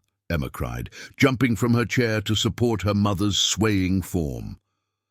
Tom Bradley was beside them in an instant, his weathered face creased with concern as he helped ease Sarah into a chair and tilted her head forward to help clear her breathing passages. "Pete, get some water," Tom commanded, his voice carrying the authority of someone accustomed to handling medical emergencies. "Mom, try to breathe slowly and steadily. Don't fight it." As Sarah gradually regained control of her breathing, she became aware of the shocked silence that had fallen over the kitchen. Her children huddled together, their faces pale with fear, while Jack stood frozen near the table with an expression of dawning realization. "How long have you been this sick?" Tom asked gently, his experienced eyes taking in Sarah's pale complexion and labored breathing. "The consumption is advanced," Sarah managed to whisper, her voice barely audible. "The doctor said perhaps 2 months, but the traveling—" She didn't need to finish the sentence. Everyone in the room understood that her condition was far more serious than anyone except Emma had fully grasped. "Ma'am," Tom said quietly, "you need to be in bed, and you need more medical care than we can provide out here in the wilderness." "There's nowhere else to go," Sarah replied with simple honesty. "This is where we are, and this is where we'll make our stand." The room fell silent, except for the howling of wind outside and the crackling of logs in the fireplace. Jack stood, motionless, staring at Sarah with an expression that suggested he was finally understanding the true nature of the burden he had agreed to accept. "The children," he said finally, his voice rough with emotion. "What happens to the children?" Sarah met his eyes across the kitchen, seeing her own desperation reflected in his brown gaze. "That depends on you, Mr. Sullivan. They're good children who deserve a chance at life. Whether they get that chance is now entirely in your hands." The weight of that responsibility seemed to settle on Jack's shoulders like a physical burden. Outside, the storm continued to rage, trapping them all together in a situation that demanded decisions none of them were prepared to make. The blizzard raged for 3 days, transforming the Sullivan Ranch into an island of warmth surrounded by a hostile sea of white. During those 3 days, the forced intimacy of shared shelter accomplished what weeks of careful politeness might never have achieved. It broke down the walls that Jack Sullivan had built around his wounded heart. It began with small things. Tommy's fever on the second night, when the 4-year-old's excitement over the storm gave way to the restless sleep of childhood illness. Sarah, despite her own deteriorating condition, sat beside his makeshift bed in the main room, cooling his forehead with damp cloths and singing the lullabies that had comforted all her children through countless nights of sickness and fear. Jack found himself standing in the doorway at 3 in the morning, watching this tableau of maternal devotion with an ache in his chest that had nothing to do with physical pain. Sarah's voice was weak and often interrupted by coughing, but she never stopped singing, never stopped the gentle stroking of her son's fevered brow. When Tommy finally settled into peaceful sleep, Jack stepped forward without conscious thought. "You should rest," he said quietly. "I can watch him for a while." Sarah looked up with surprise that quickly gave way to gratitude. "Are you certain? He sometimes has nightmares, and he might call for his papa." "I remember what to do with sick children," Jack replied, and the admission cost him something. "My wife Catherine was often unwell during her pregnancy. I learned to be useful during the difficult nights." As Sarah made her way slowly upstairs, Jack settled into the chair beside Tommy's bed. The little boy stirred restlessly, muttering words in his sleep that might have been papa, or might have been something else entirely. Without thinking, Jack found himself reaching out to smooth the dark hair that was so like his own lost David's had been. The touch unlocked something in Jack's chest. Not the sharp agony he had expected, but a gentle warmth that spoke of healing rather than fresh wounds. Here was a child who needed comfort, and Jack discovered that he still possessed the ability to provide it. When Tommy woke near dawn, confused and frightened in the dim light, Jack was ready with a cup of cool water and a quiet voice. "Easy there, son," Jack murmured, helping the boy sit up to drink. "You're safe. The fever's breaking and your mama's just upstairs resting." "Are you Mr. Jack?" Tommy asked, his dark eyes studying Jack's face with the intensity that only very young children could muster. "I am. Mama says you're taking care of us now." The simple statement hung in the air between them, and Jack felt the weight of responsibility settling onto his shoulders, not as a burden this time, but as something approaching privilege. "That's right," Jack said, and discovered that the words came easier than he had expected. "I'm going to take care of all of you." When Sarah came downstairs the next morning, she found Jack asleep in the chair beside Tommy's bed, one large hand resting protectively on the little boy's forehead. Tommy was curled against Jack's side like a trusting puppy, his fever clearly broken and his breathing easy and natural. The sight brought tears to Sarah's eyes. Not just relief that her youngest was recovering, but joy at seeing Jack's instinctive paternal tendencies finally overcome his grief-imposed barriers. "He's going to be fine," Jack said quietly, having sensed her presence without opening his eyes. "The fever broke about an hour ago." "Thank you," Sarah whispered, meaning far more than just his care for Tommy's illness. By the time the storm finally exhausted itself, and the sun emerged to shine on a landscape transformed by snow, the dynamics within the Sullivan house had shifted in fundamental ways. Tom and Pete's easy acceptance of the children as part of the ranch family had given Jack permission to see them differently, while the crisis of Tommy's illness had forced him to confront his own capacity for caring. Ben proved himself invaluable. During the storm's aftermath, working alongside the men to clear snow from the barn and repair the damaged roof with a maturity that impressed even the experienced ranch hands. His quick mind and steady hands made him a natural assistant, and Jack found himself explaining ranch operations with the same patience he had once shown his younger brother years ago. "The boy's got real potential," Tom observed as they watched Ben carefully measure lumber for the roof repairs. "Smart and willing to learn. Reminds me of myself at that age, eager to prove I could handle a man's work." Emma had quietly assumed responsibility for managing the household during the crisis, cooking meals for 7 people with supplies meant for 1, and organizing sleeping arrangements with the efficiency of someone far older than her 10 years. Jack began to understand that Sarah had raised not just children, but competent young people who could contribute meaningfully to ranch life.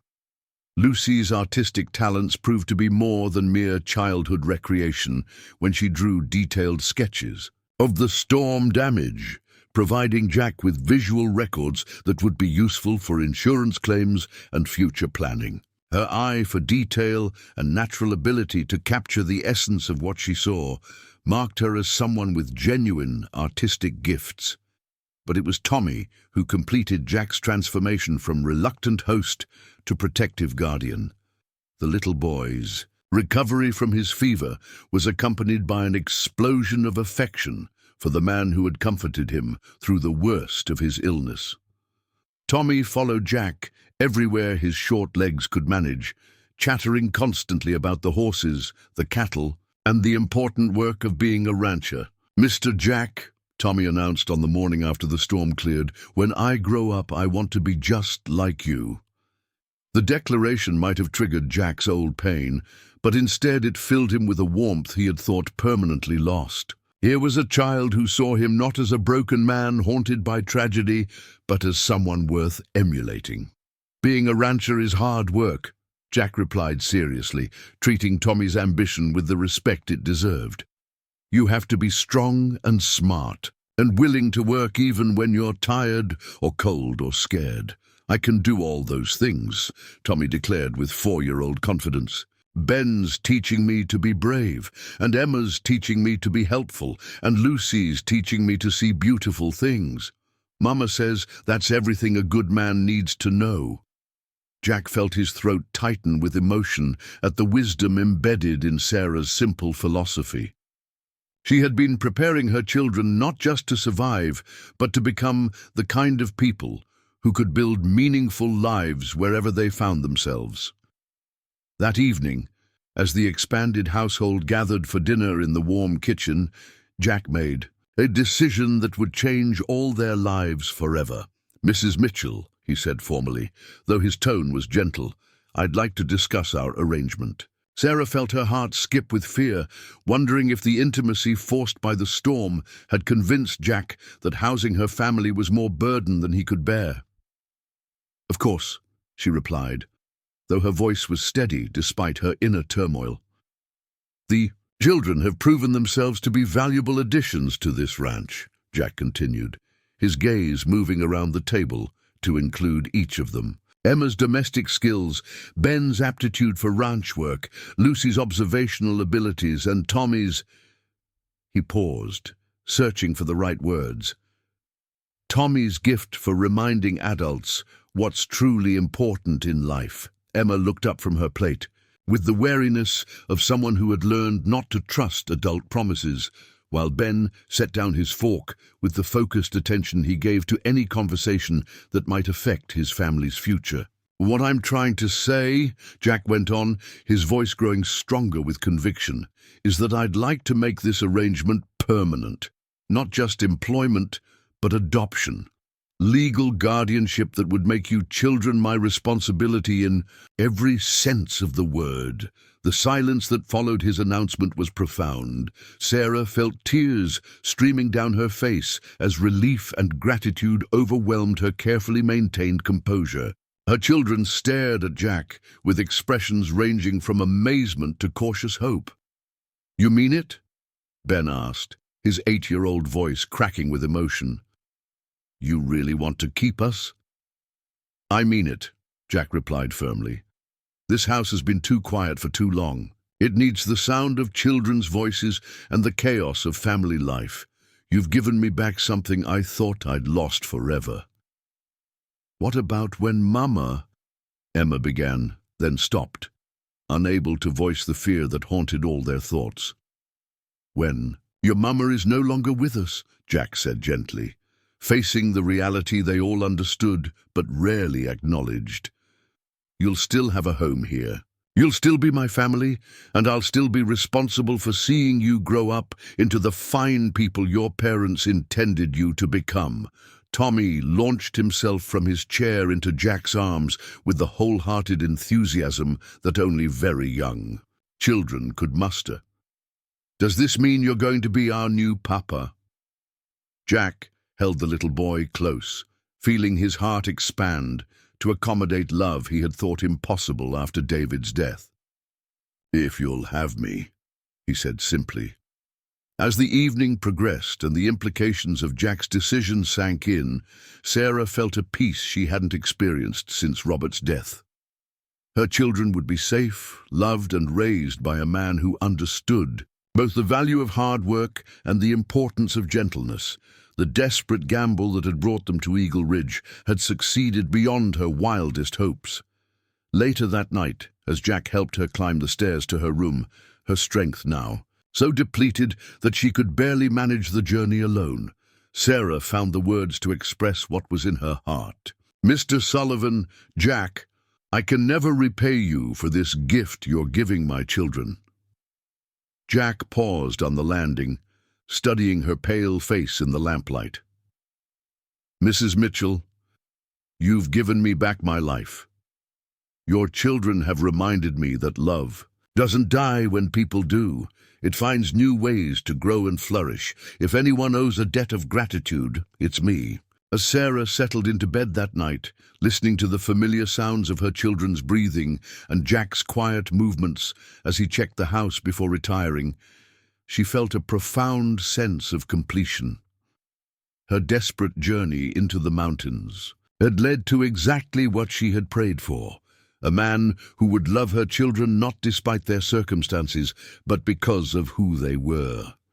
The miracle wasn't that they had found shelter from the storm, but that two broken families had discovered they could heal each other's wounds and create something beautiful from the fragments of their shattered dreams. Spring arrived at the Sullivan Ranch with a gentleness that seemed almost miraculous after the harsh winter they had endured. The snow retreated slowly from the meadows, revealing green grass dotted with wildflowers that painted the landscape in brilliant colors. Mountain streams, swollen with snowmelt, sang their way down from the peaks, carrying with them the promise of renewal and new beginnings. Sarah Mitchell Sullivan, for she had taken Jack's name in a simple ceremony performed by the traveling preacher who visited Eagle Ridge twice yearly, sat in the rocking chair on the front porch, wrapped in quilts, and watching her children play in the yard. The consumption had claimed most of her strength, leaving her too weak for anything beyond the simplest tasks. But her spirit remained unbroken as she witnessed the miracle of her family's transformation. Emma, now 11, and growing into a confident young woman, had become Jack's unofficial partner in managing the household. She moved through the house with quiet efficiency, overseeing meal preparations and managing domestic schedules with the competence of someone twice her age. More importantly, she had begun to smile again, genuine expressions of happiness that had been absent during their desperate months in Milfield. "Mama, look what I've prepared for today's lessons," Emma said, approaching the porch with a slate board covered in neat handwriting. Jack had been teaching her advanced arithmetic and basic bookkeeping, skills that would serve her well whether she chose to remain on the ranch or pursue opportunities in town someday. "Show me, sweetheart," Sarah said, her voice weak but filled with maternal pride as Emma demonstrated her understanding of complex calculations that would have challenged many adults. Ben had grown 3 inches over the winter and could now handle many of the ranch tasks that had once required adult supervision.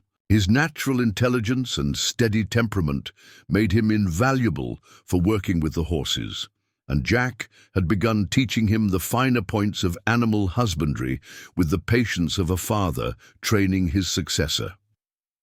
From her vantage point, on the porch, Sarah could see Ben in the main corral, working with a young colt that had been born during the worst of the winter storms. The 9-year-old moved with confidence around the animal, his voice calm and reassuring as he introduced the halter with the same gentle persistence Jack had shown him. "That boy has natural instincts," Tom Bradley had told her just the previous week.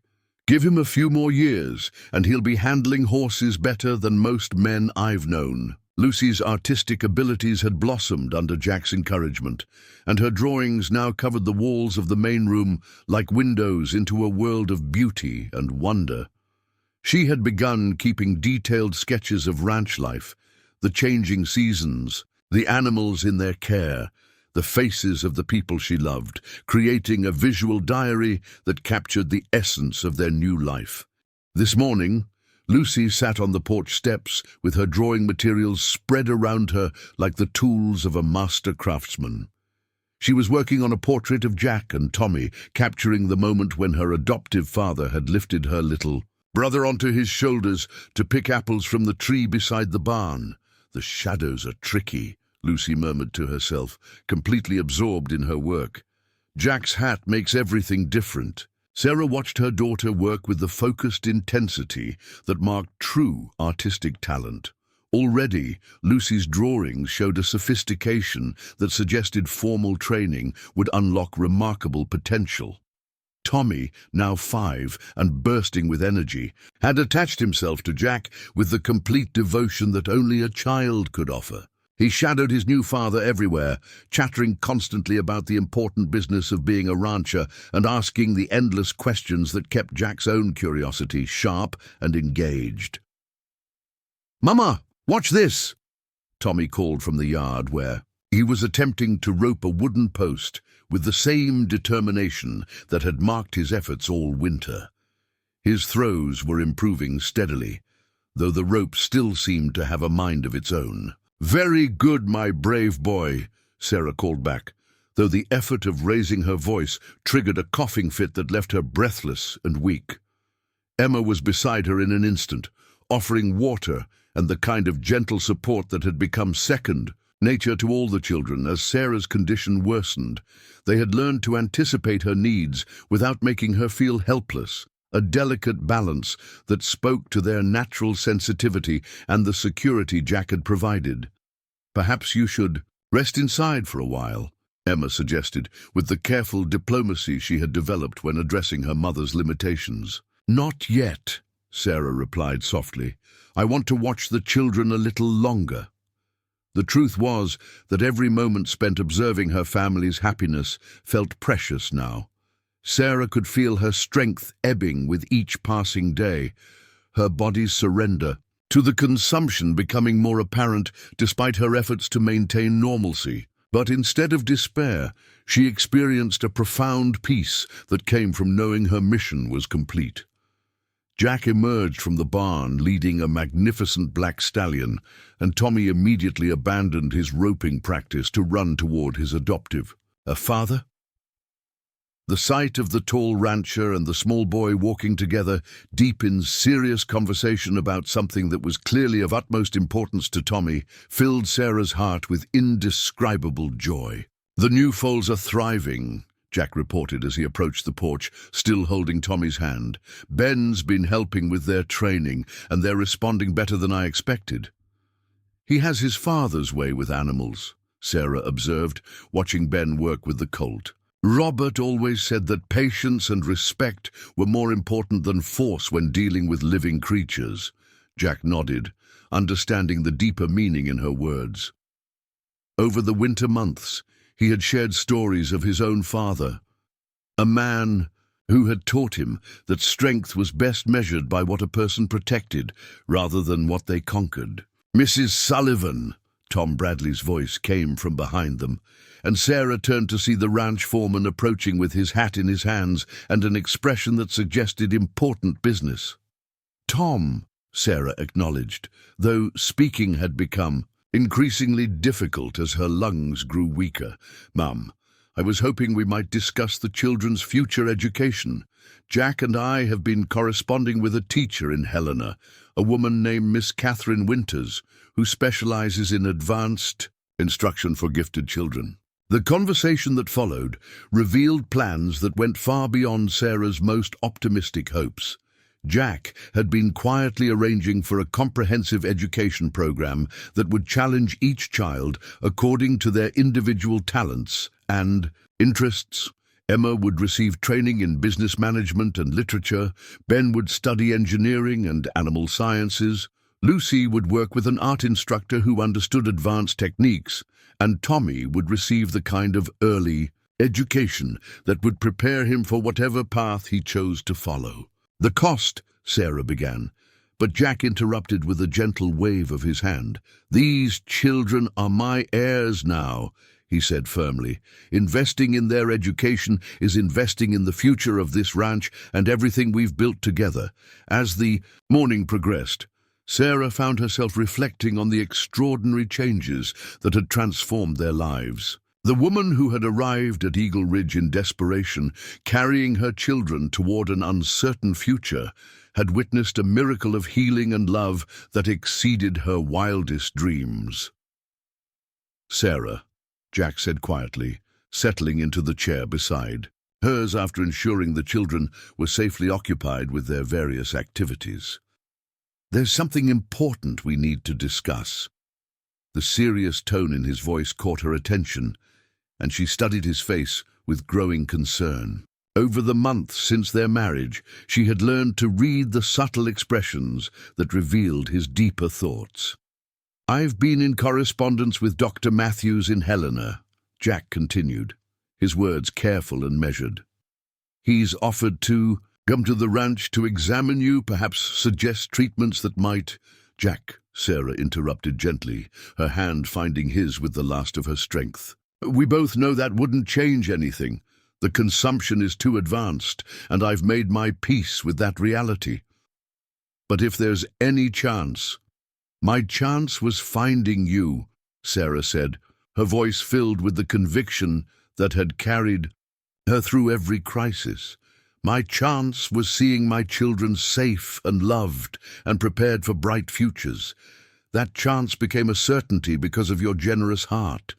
Jack's jaw tightened with emotion, and Sarah could see him struggling with the helplessness that came from being unable to save someone he had grown to love. She understood that feeling intimately, having experienced the same desperate desire to fight the impossible when Robert lay dying from his injuries. Tell me about their futures, Sarah requested, deflecting Jack's attention from her failing health to the positive plans he had made.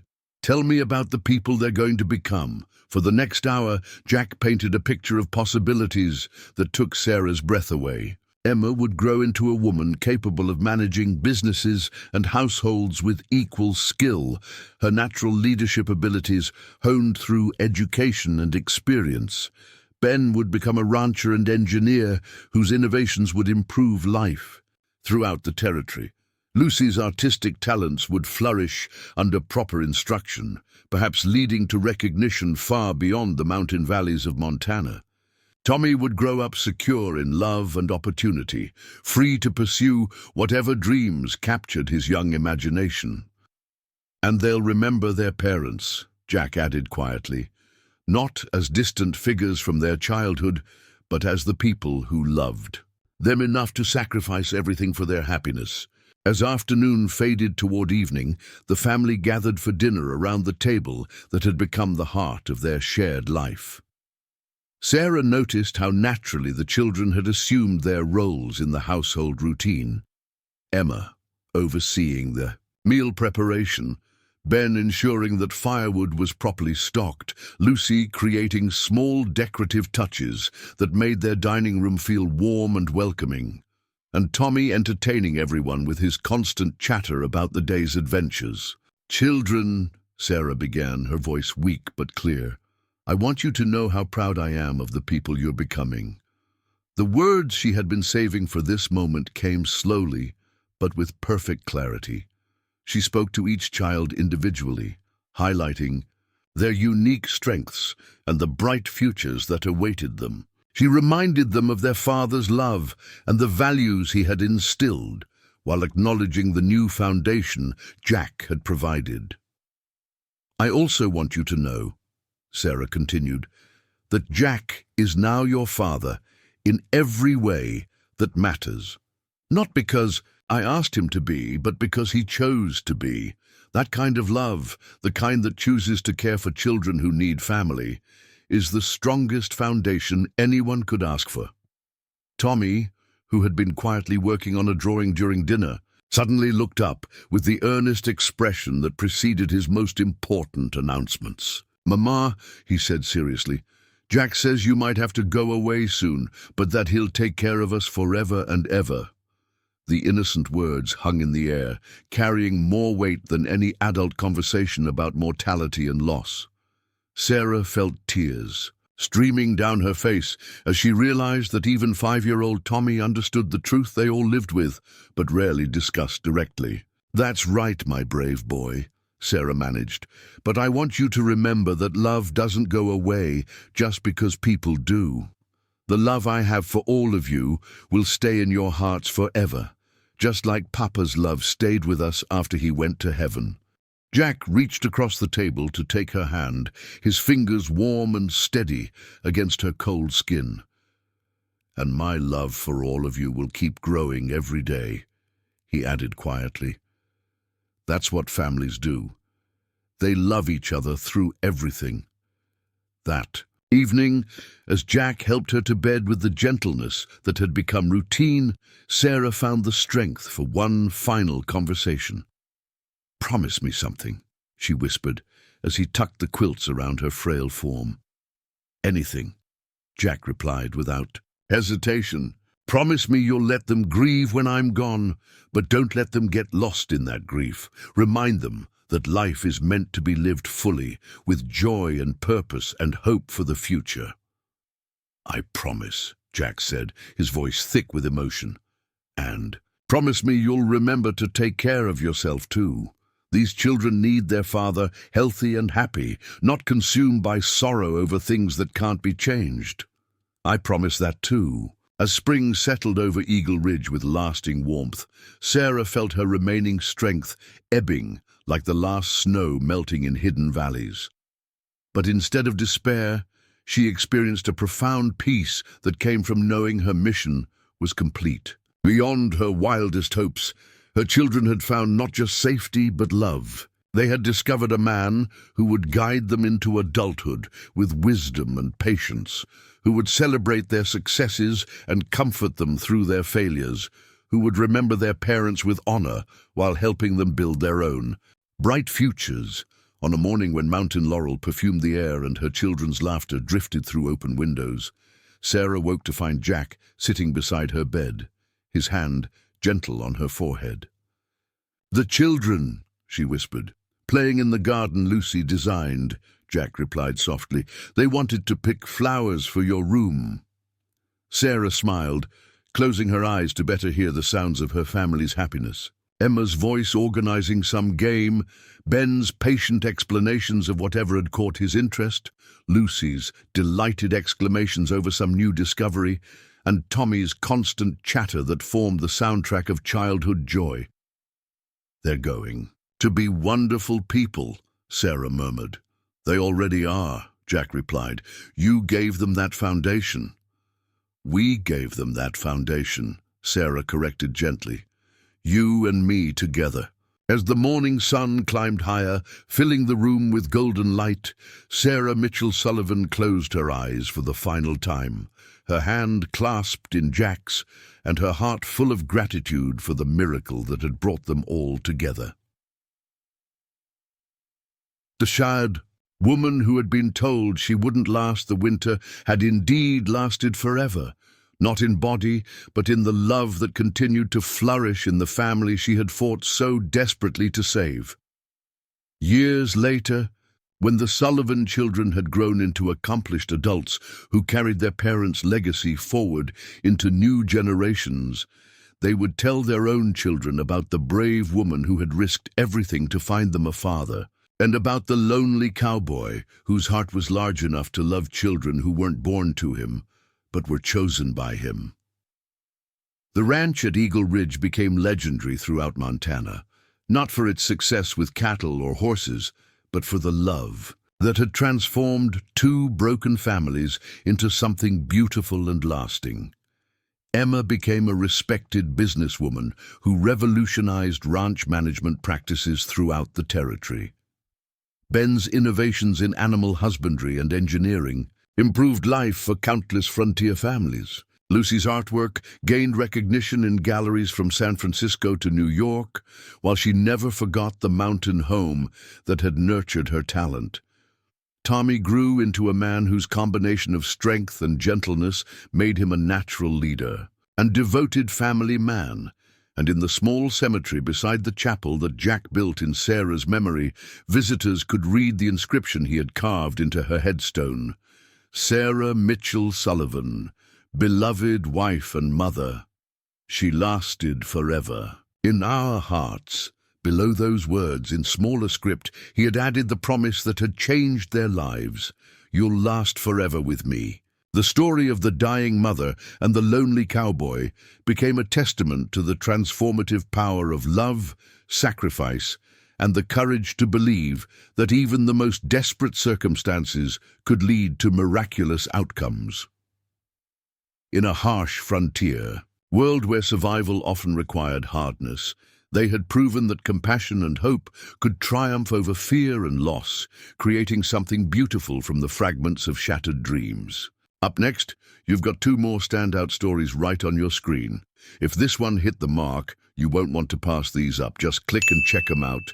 And don't forget to like, subscribe, and turn on the notification bell so you don't miss any upload from us.